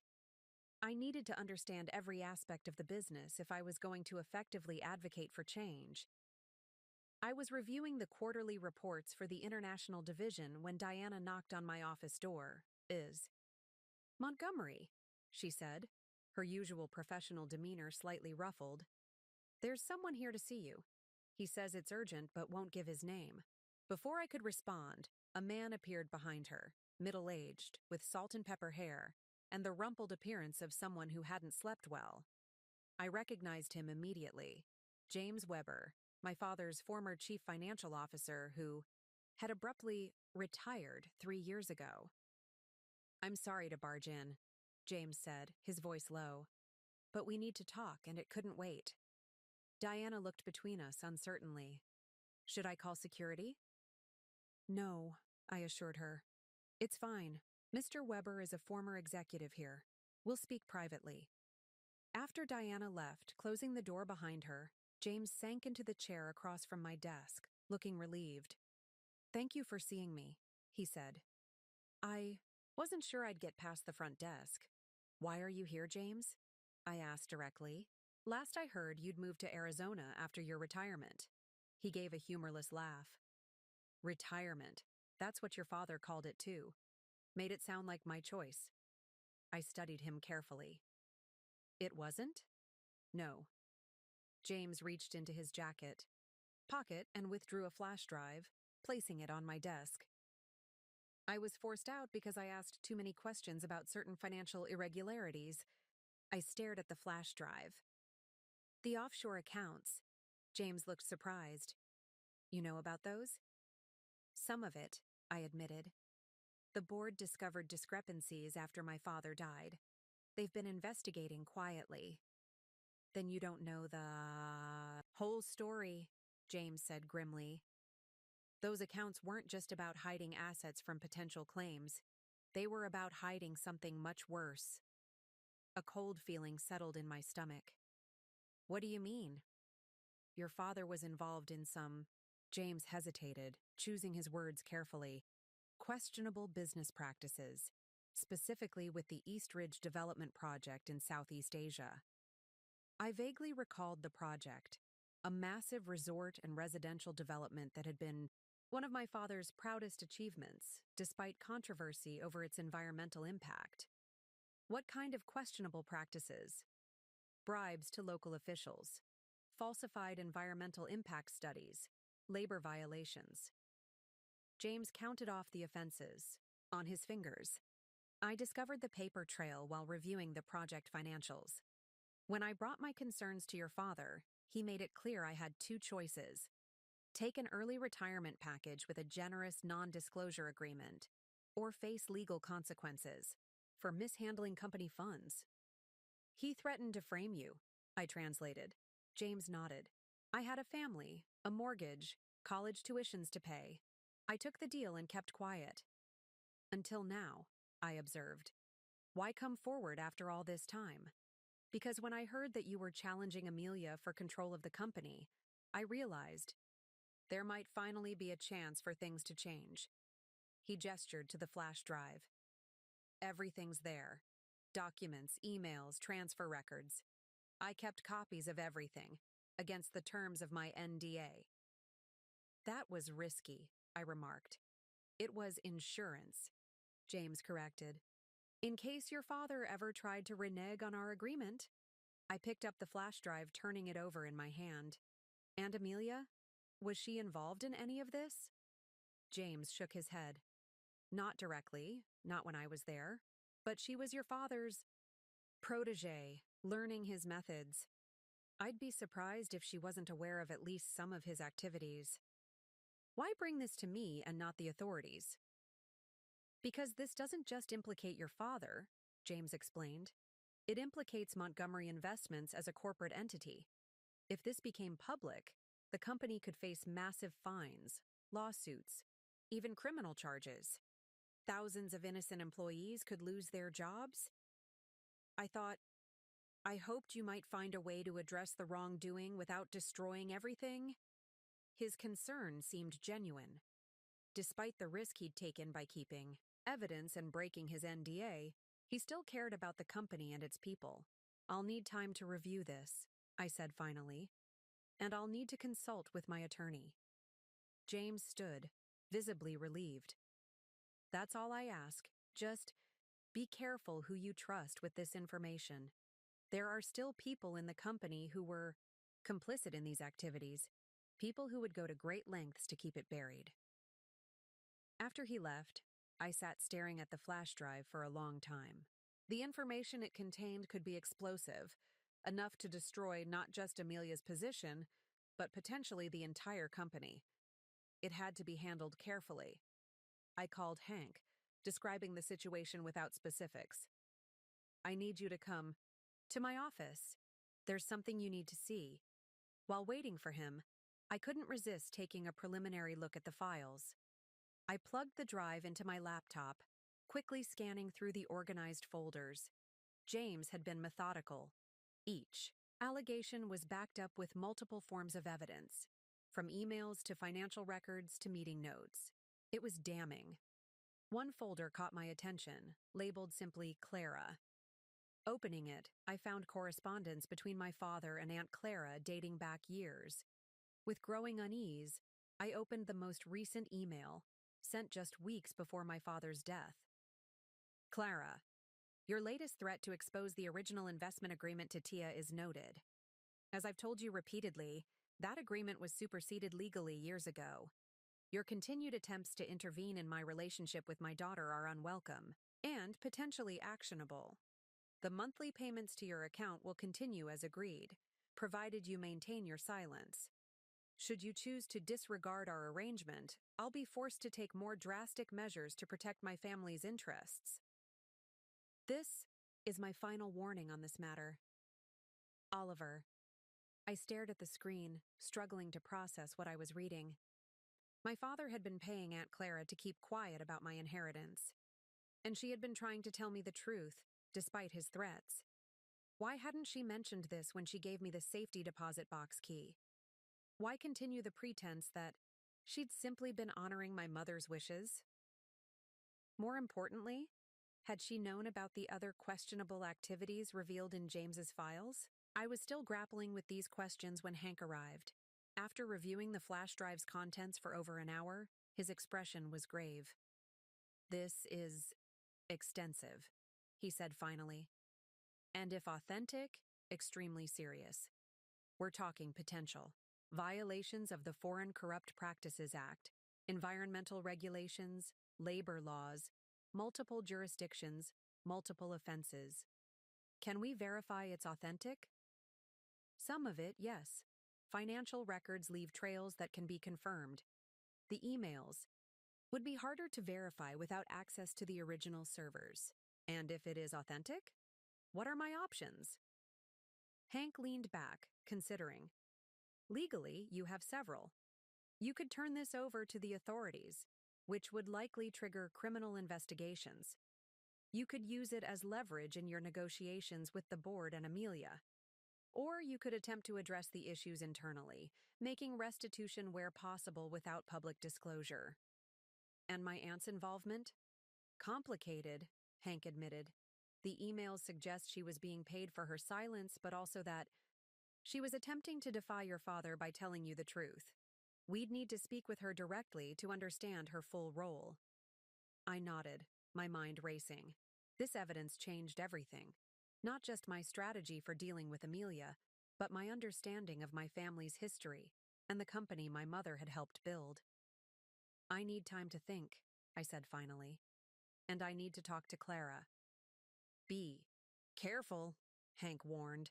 As James said, there could be others in the company with vested interests in keeping this information buried. The more people who know you have this, the greater the risk. As Hank left, I secured the flash drive in my desk safe and gathered my things to leave. The weight of what I'd discovered pressed down on me. This wasn't just about reclaiming my rightful place in the company anymore. It was about confronting decades of corruption, deceit, and moral failure, a rot that had spread from my father throughout the organization. And somewhere in the middle of it all was Aunt Clara, the one person I'd trusted completely throughout this ordeal. I needed answers from her, and I needed them now. As I headed for the elevator, my phone buzzed with a text from Calvin. Dinner tonight? I could use a break from blueprints, and you probably need one from spreadsheets. I smiled despite my troubled thoughts. Definitely. But I need to make a stop first. Can I meet you at 8? I'll be waiting, he replied. I had no idea what Clara would tell me, or how it would change my path forward. But for the first time since this all began, I felt like I was finally uncovering the complete truth. Not just about Montgomery Investments, but about my family and the legacy I had inherited. The question now was what to do with that truth, and who would be left standing when it all came to light. I drove to Aunt Clara's house directly from the office, my mind swirling with questions. The modest two-story home where she'd lived for as long as I could remember looked exactly the same as always. Well-maintained garden, warm porch light, wind chimes tinkling softly in the evening breeze. It was hard to reconcile this peaceful setting with the disturbing revelations about her relationship with my father. Clara opened the door before I could knock, as if she'd been watching for me. Tia, she said, her expression a mixture of surprise and concern. Is everything all right? We need to talk, I replied, walking past her into the familiar living room lined with family photographs, many featuring my mother and me. Clara followed, her movements hesitant. Would you like some tea? I just made a pot. No, I said, turning to face her. I want to know why my father was paying you to keep quiet about my inheritance, and why you didn't tell me about it when you gave me the safety deposit box key. All color drained from Clara's face. She sank onto the couch, suddenly looking every one of her 65 years. How did you find out? She asked quietly. Does it matter? I countered, remaining standing. Were you ever going to tell me? Clara sighed deeply. Yes, but not until I was certain you were secure in your position at Montgomery. Not until Amelia couldn't hurt you anymore. Explain, I demanded, trying to keep the hurt from my voice. Clara had been my rock, the one family member I trusted implicitly. Her betrayal, if that's what it was, cut deep. After your mother died, Clara began, Oliver changed. The grief twisted him somehow, made him harder, more obsessed with control. He started dismantling everything your mother had built into the company, the ethical guidelines, the community initiatives, the environmental protections. And you knew about this? I was on the board back then, Clara reminded me. I opposed him at every turn, but I was consistently outvoted. When I threatened to tell you about your inheritance once you were of age, he offered me a choice: accept monthly payments and stay silent, or be forced off the board and cut out of your life completely. So you took the money, I said flatly. I took the position it gave me, Clara corrected. As long as I was on the board, I could at least try to mitigate some of Oliver's worst impulses. And more importantly, I could stay close to you. I paced the room, trying to process this information. But you continued taking payments even after I was an adult, even after I could have fought for my rights. Yes, Clara admitted, because the timing wasn't right. You were building your own life, Your own career. Oliver was at the height of his power and influence. He would have crushed you, Tia. I've seen what he does to people who stand in his way. What does that mean? I asked sharply. What else do you know about his business practices? Clara looked away. Enough to know he operated in gray areas, sometimes darker. I didn't have proof, just suspicions and rumors. Whenever I pressed for details, I was shut out of meetings, denied access to information. Did you know about the East Ridge development? The bribes? The falsified environmental reports? She shook her head. Not the specifics.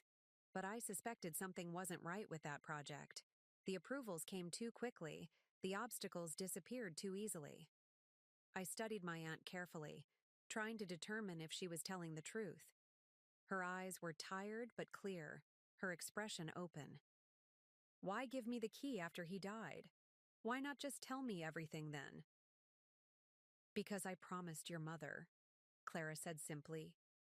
She wanted you to discover the truth in your own time, to make your own decisions without being influenced by my feelings about Oliver.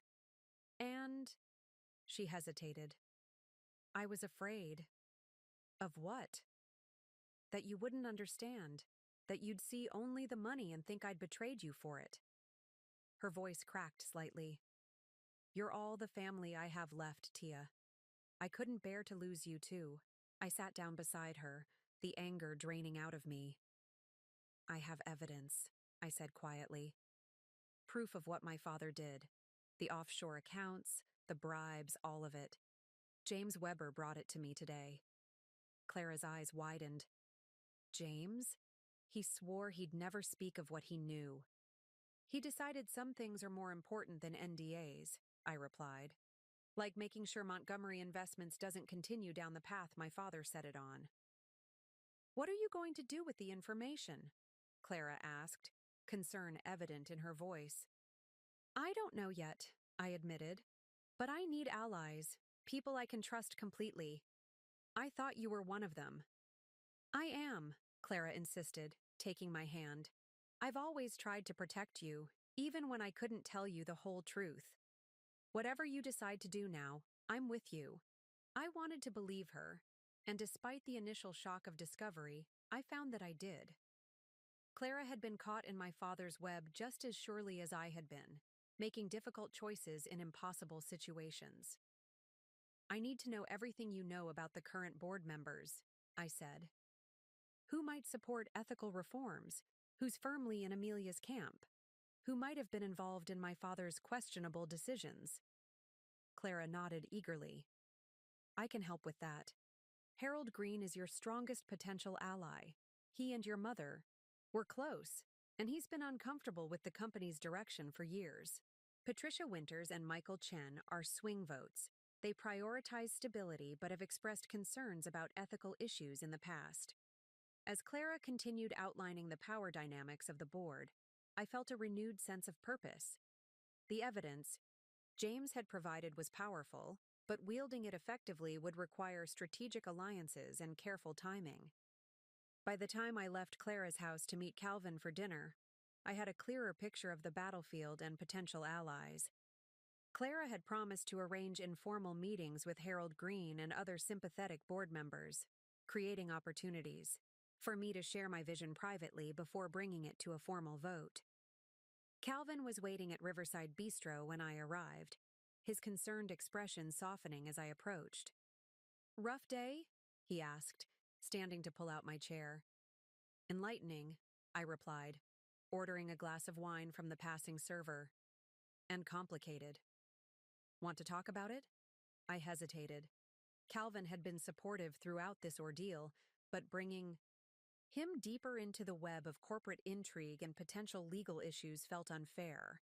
On the other hand, I needed someone outside the situation to help me maintain perspective.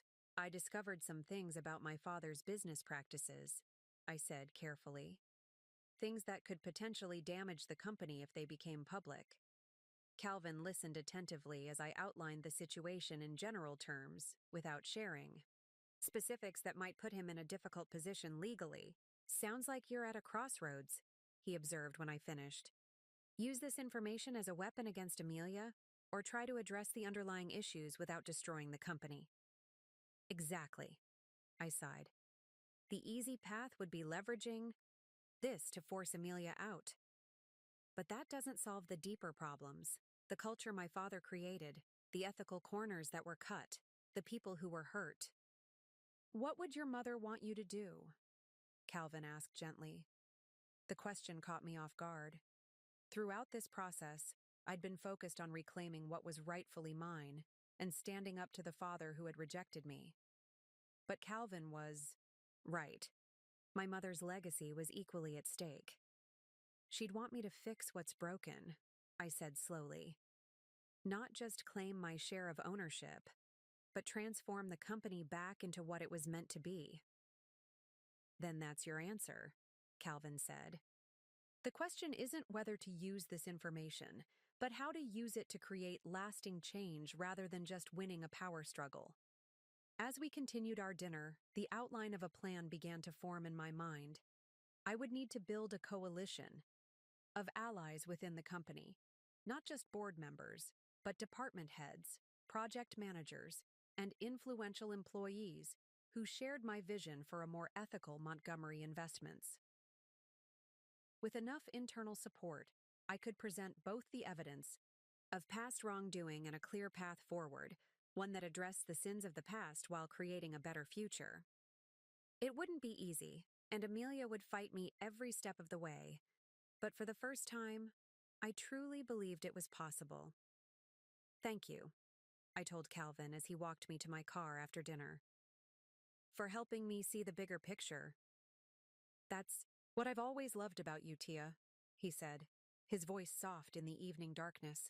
Even when you're fighting your own battles, you're thinking about something larger than yourself.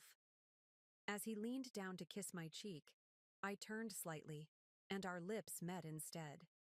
The connection was brief but electric, a reminder of what we'd once shared and possibly could again. I should go, I said, taking a step back. Early meeting tomorrow? Calvin nodded, a half smile playing on his lips. We'll continue this conversation another time. Driving home, I felt a strange mix of emotions: determination about my path forward at Montgomery Investments, confusion about my rekindling feelings for Calvin, and a lingering sadness about the depth of my father's moral failures. But beneath it all was a growing certainty that I was exactly where I needed to be, doing exactly what I was meant to do. Not because it would prove my father wrong or best Amelia, but because it was right for the company, for the people who depended on it, and for myself. Tomorrow, I would begin building my alliance in earnest, and Amelia would soon discover that I was playing a very different game than she had anticipated. The opportunity to make my first significant move came sooner than expected. 2 days after my dinner with Calvin, Ken Taylor requested a private meeting in his office. I've been reviewing the proposed Wellington acquisition, he said without preamble as I took a seat. The board is expecting our recommendation next week. The Wellington Group was a mid-sized sustainable technology company that developed innovative environmental solutions. My father had initiated acquisition talks shortly before his death, seeing it as a lucrative opportunity to absorb their patents and client base. What are your thoughts? I asked, sensing Ken's hesitation. Financially, it makes sense, he admitted, sliding the proposal across his desk. Wellington's valuation is reasonable, and their tech portfolio would strengthen our position in emerging markets. But, I prompted. Ken sighed, removing his glasses to rub the bridge of his nose. But the acquisition plan developed under your father's direction involves dismantling the company after purchase. Their research division would be absorbed, their manufacturing outsourced, and their workforce reduced by approximately 60%. Typical corporate streamlining, I observed, keeping my tone neutral. Yes, efficient and profitable, Ken agreed. Amelia is strongly in favor. I flipped through the detailed proposal, noting the cold precision of the planned dismantling. Wellington had been built over 30 years by a husband-wife team with a genuine commitment to environmental innovation. Their company culture emphasized research sustainability and employee well-being, values that would be sacrificed for Montgomery's bottom line under this plan. What if there's another approach? I suggested, an idea taking shape. Ken looked intrigued. What did you have in mind? Instead of gutting Wellington, we preserve their innovative culture and integrate it into Montgomery. Use their sustainability expertise to transform our own practices, rather than simply absorbing their patents. That would significantly reduce the immediate financial benefits of the acquisition, Ken pointed out. In the short term, yes, I acknowledged. But long term, we'd position Montgomery as a leader in sustainable business practices while still expanding our market reach. We'd gain not just Wellington's technology, but their reputation, their talent, and their vision. Ken studied me thoughtfully. You sound like your mother. I'll take that as a compliment, I said with a small smile. It was meant as one. He tapped the folder. Draft an alternative proposal. I'll make sure it gets fair consideration alongside the original plan. I spent the weekend working with Nikki and Calvin to develop my alternative vision for the Wellington acquisition. Instead of focusing solely on financial projections, we created a comprehensive presentation that illustrated how preserving Wellington's core values could transform Montgomery's corporate culture and market position. By Monday morning, I had a compelling proposal backed by sound financial analysis. The key difference from my father's approach was perspective. His plan prioritized immediate profit, while mine balanced profit with long-term sustainability and ethical considerations. When I arrived at the executive meeting, Amelia was already there, surrounded by her usual allies. She barely glanced at me as I took my seat. Ken opened the meeting by summarizing both acquisition approaches, the original plan and my alternative. I could see surprise and irritation flash across Amelia's face when she realized I had developed a competing proposal. This is irregular, she objected. The original acquisition strategy was thoroughly vetted by our father's team. The board requested all viable options, Ken reminded her. Ms. Montgomery's approach deserves equal consideration. When it was my turn to present, I focused on the practical benefits of my plan rather than its ethical superiority. I showed how preserving Wellington's innovative culture could give Montgomery access to emerging markets, enhance our corporate reputation, and provide sustainable growth. This isn't just about doing good, I concluded. It's about doing well by doing good. The business landscape is changing. Companies that ignore sustainability aren't just ethically compromised, they're strategically vulnerable. As I finished, I could see that I'd made an impact. Even Amelia's closest allies appeared thoughtful, considering the merits of my approach. Thank you, Ms. Montgomery, Ken said. We'll present both options to the board tomorrow for final decision. As the meeting adjourned, Harold Green approached me. Impressive work, he said quietly. Your mother would be proud. Amelia brushed past us, her expression thunderous. She hadn't expected me to challenge her on actual business strategy. She'd been prepared for a personal power struggle, not a battle of ideas. I had made my first major move, and it wasn't the one she had anticipated. The real fight for Montgomery Investments had begun. The board's decision came the following afternoon. After reviewing both acquisition proposals, they voted 6-3 in favor of my approach to the Wellington Group. It wasn't just a victory for my specific plan. It was a fundamental shift in the company's direction, the first tangible sign that change was possible. When the news spread through Montgomery Investments, I received surprised looks and cautious congratulations from employees who had never expected Oliver Montgomery's rebellious daughter to demonstrate genuine business acumen. Even Ken seemed impressed, nodding appreciatively when we passed in the hallway. I called Calvin first with the news, then Nikki. Both were delighted, but cautioned me that this was just the opening round. Amelia wouldn't take the defeat lying down. They were right. The next morning, I arrived at my office to find my security clearance restricted. I could no longer access certain financial systems or executive databases. A system update, explained the apologetic IT specialist when I called to inquire. Ms. Montgomery, that is your sister, ordered security protocols to be updated across all executive accounts. Except hers, I'm guessing, I replied dryly. The IT specialist's uncomfortable silence was confirmation enough. It was a petty move, but effective. Without access to key data, my ability to develop and support future proposals would be severely hampered. Amelia was using her deeper knowledge of company systems and procedures to isolate me. I was contemplating my next move when Diana appeared at my door, looking anxious. Ms. Montgomery, there's an urgent situation. The Wellington Group representatives are downstairs, demanding to speak with leadership immediately. Apparently, they received some concerning information about the acquisition. I hurried to the main conference room, where I found Amelia already seated with Ken and Harold. Across the table sat Jacob and Eleanor Wellington, the company's founders, along with their legal counsel. Their expressions were grim. "What's going on?" I asked, taking the empty seat beside Harold. Eleanor Wellington, a distinguished woman in her early 60s, slid a folder across the table. "We received these documents anonymously this morning. They detail Montgomery Investments' involvement in the Eastridge development scandal, specifically the environmental violations and bribery of local officials." I felt the blood drain from my face as I recognized the documents.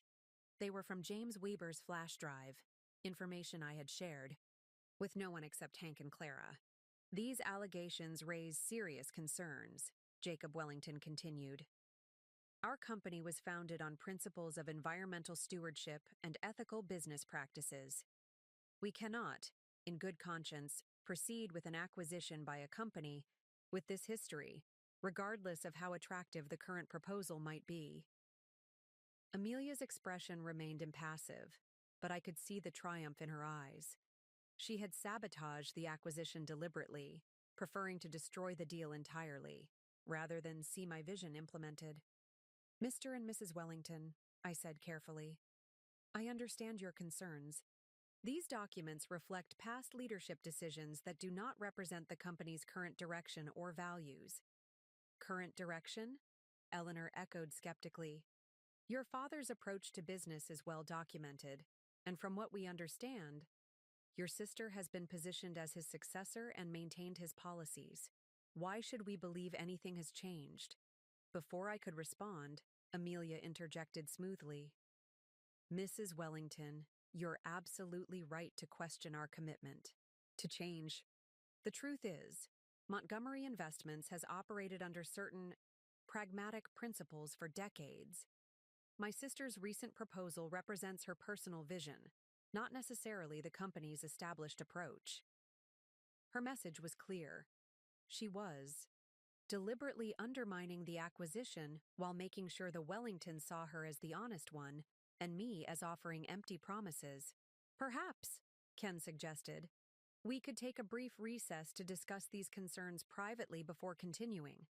The Wellingtons agreed, and as they stepped out with their attorney, I turned to Amelia. "You did this," I said quietly. "You leaked those documents to sabotage the deal. Prove it," she replied, her voice equally low. "Besides, I'm not the one who had access to damaging information about our father's business practices. That would be you, wouldn't it? Perhaps you should be more careful about what you share and with whom."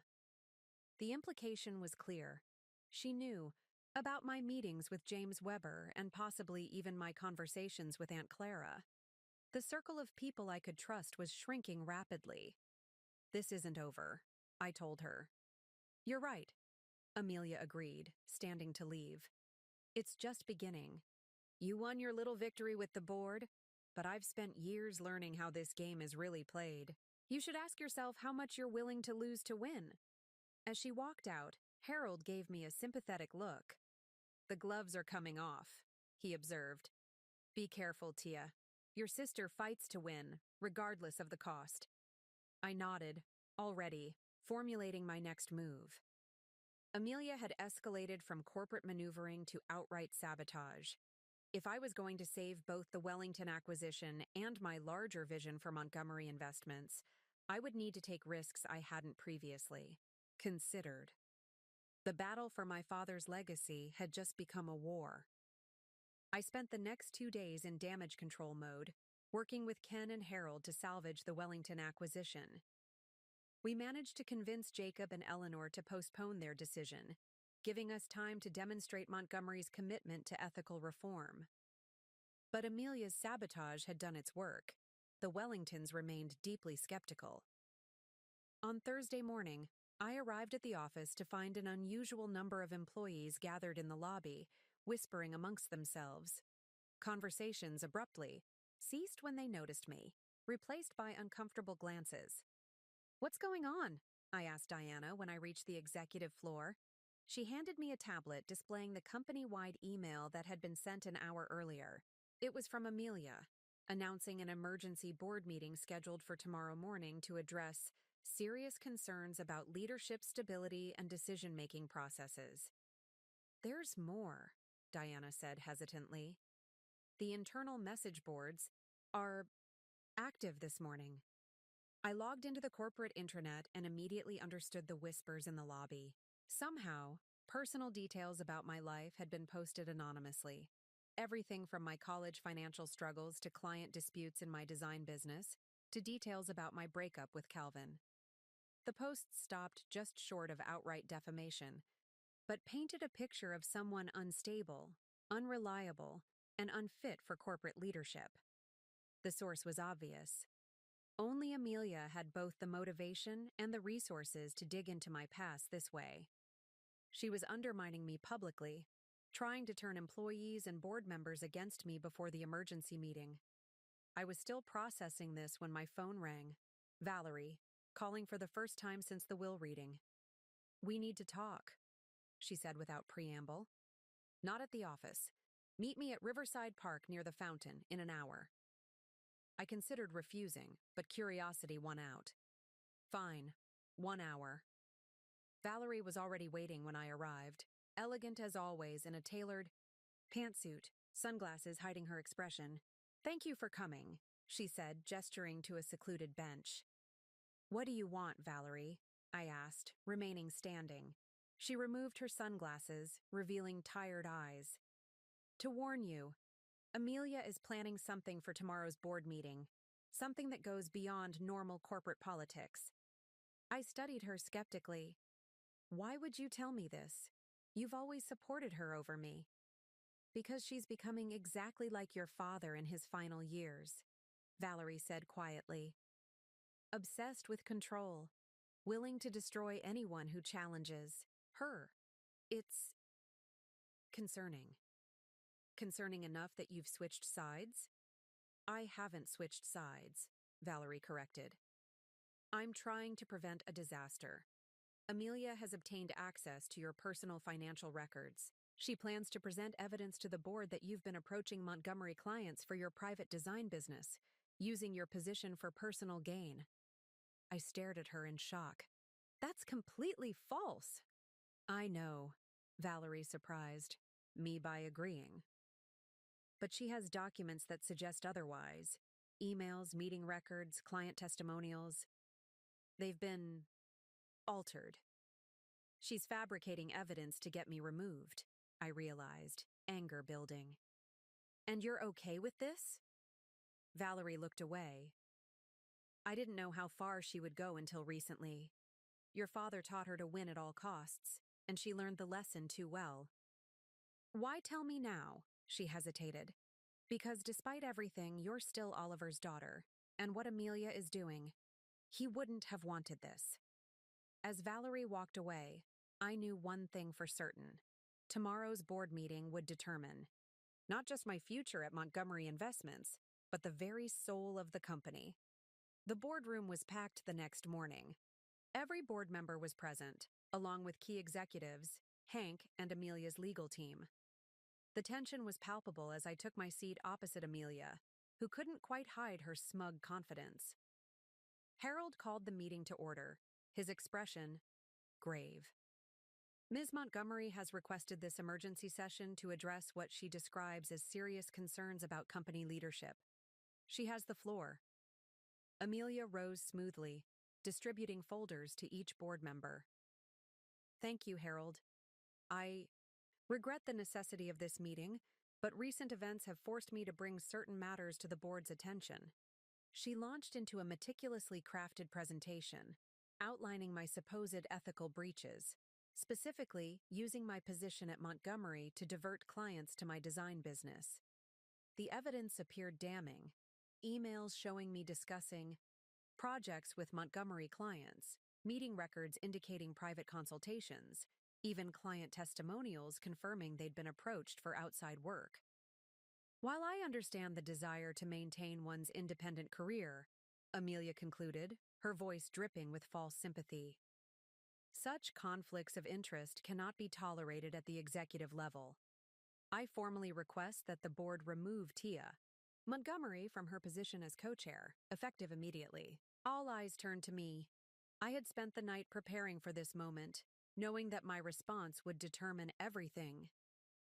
Before I address these allegations, I said calmly, I'd like to share something with the board. I connected my laptop to the presentation system and pulled up a video file, the recording I'd made of my conversation with Valerie in the park, captured by the recording app on my phone. This is a conversation I had yesterday with Valerie Montgomery, I explained. I think you'll find it illuminating. The room fell silent as Valerie's voice filled the space.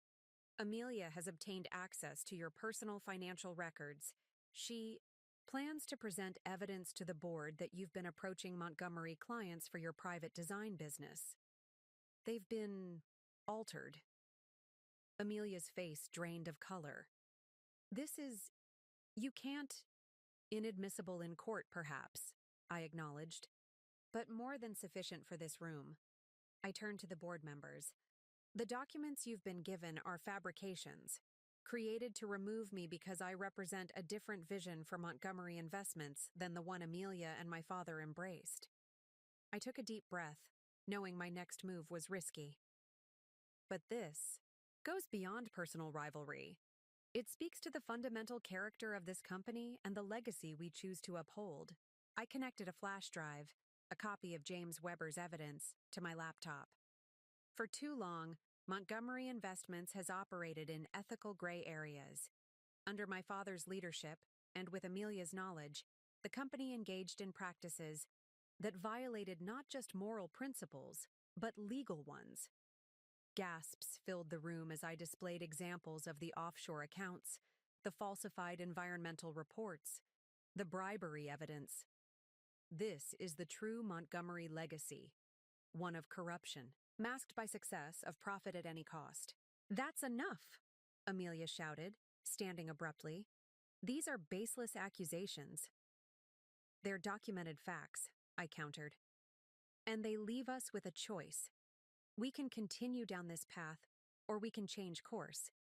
Not just superficially, but fundamentally. I looked around the table, meeting each board member's eyes. My mother helped found this company with a vision of ethical business practices that balanced profit with purpose.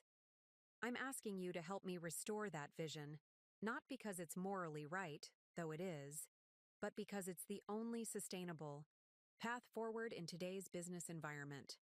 The silence that followed was deafening. Finally, Harold spoke, his voice quiet but firm.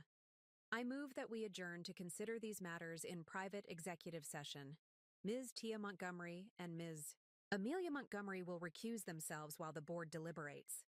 As Amelia and I left the boardroom, her mask of composure finally cracked. You've destroyed everything, she hissed. Are you happy now? I looked at her, really looked at her, and felt an unexpected pang of sympathy. Like me, she had been shaped by our father's expectations, molded to fit his vision of success.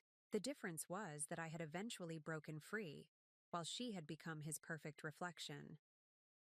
I didn't destroy anything, Amelia, I said quietly. I'm trying to rebuild something better. The board deliberated for nearly 5 hours. Amelia.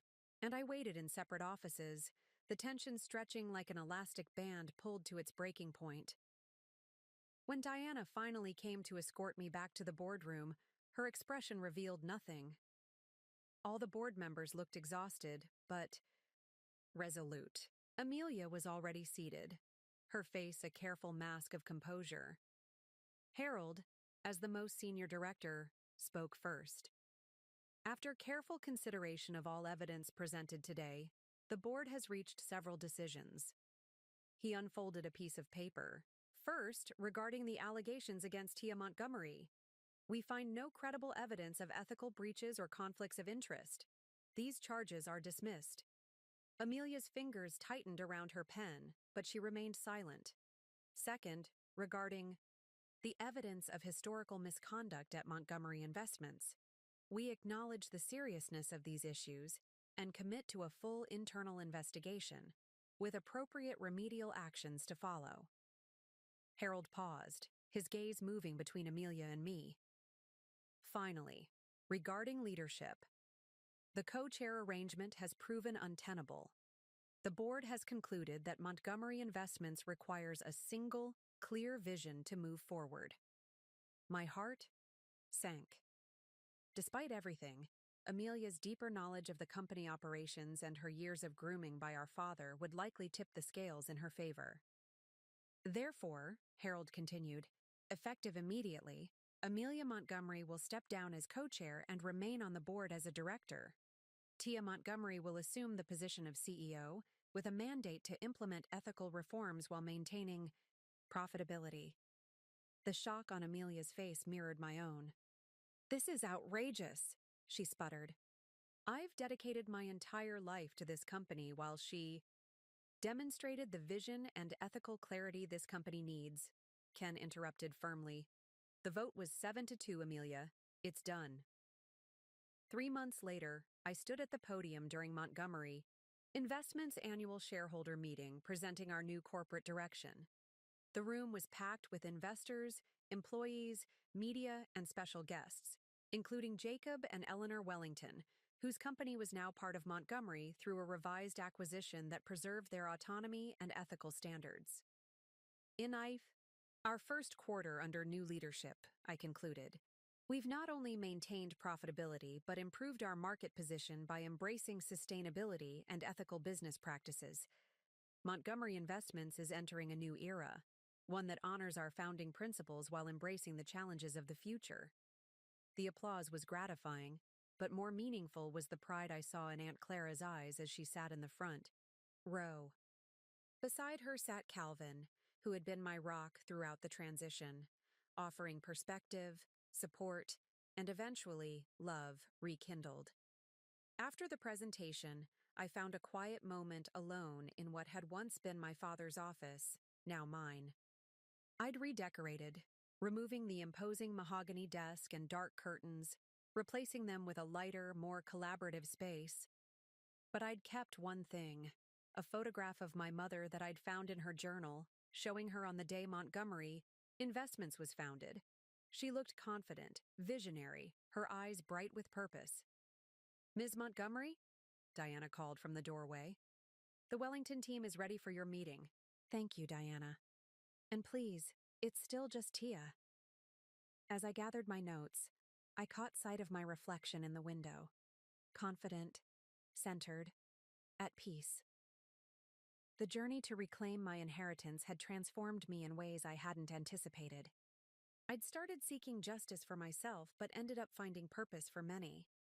My father's last words, "You never deserved anything," no longer held power over me. I knew the truth now. I had always deserved my place here, not because of birthright or legal documents, but because I carried the values that should have been Montgomery's all along. I wasn't just Oliver Montgomery's disappointing daughter anymore. I was my mother's daughter too, and finally completely my own person, and that was the greatest inheritance of all. Up next, you've got 2 more standout stories right on your screen. If this one hit the mark, you won't want to pass these up. Just click and check them out. And don't forget to subscribe and turn on the notification bell so you don't miss any upload from us.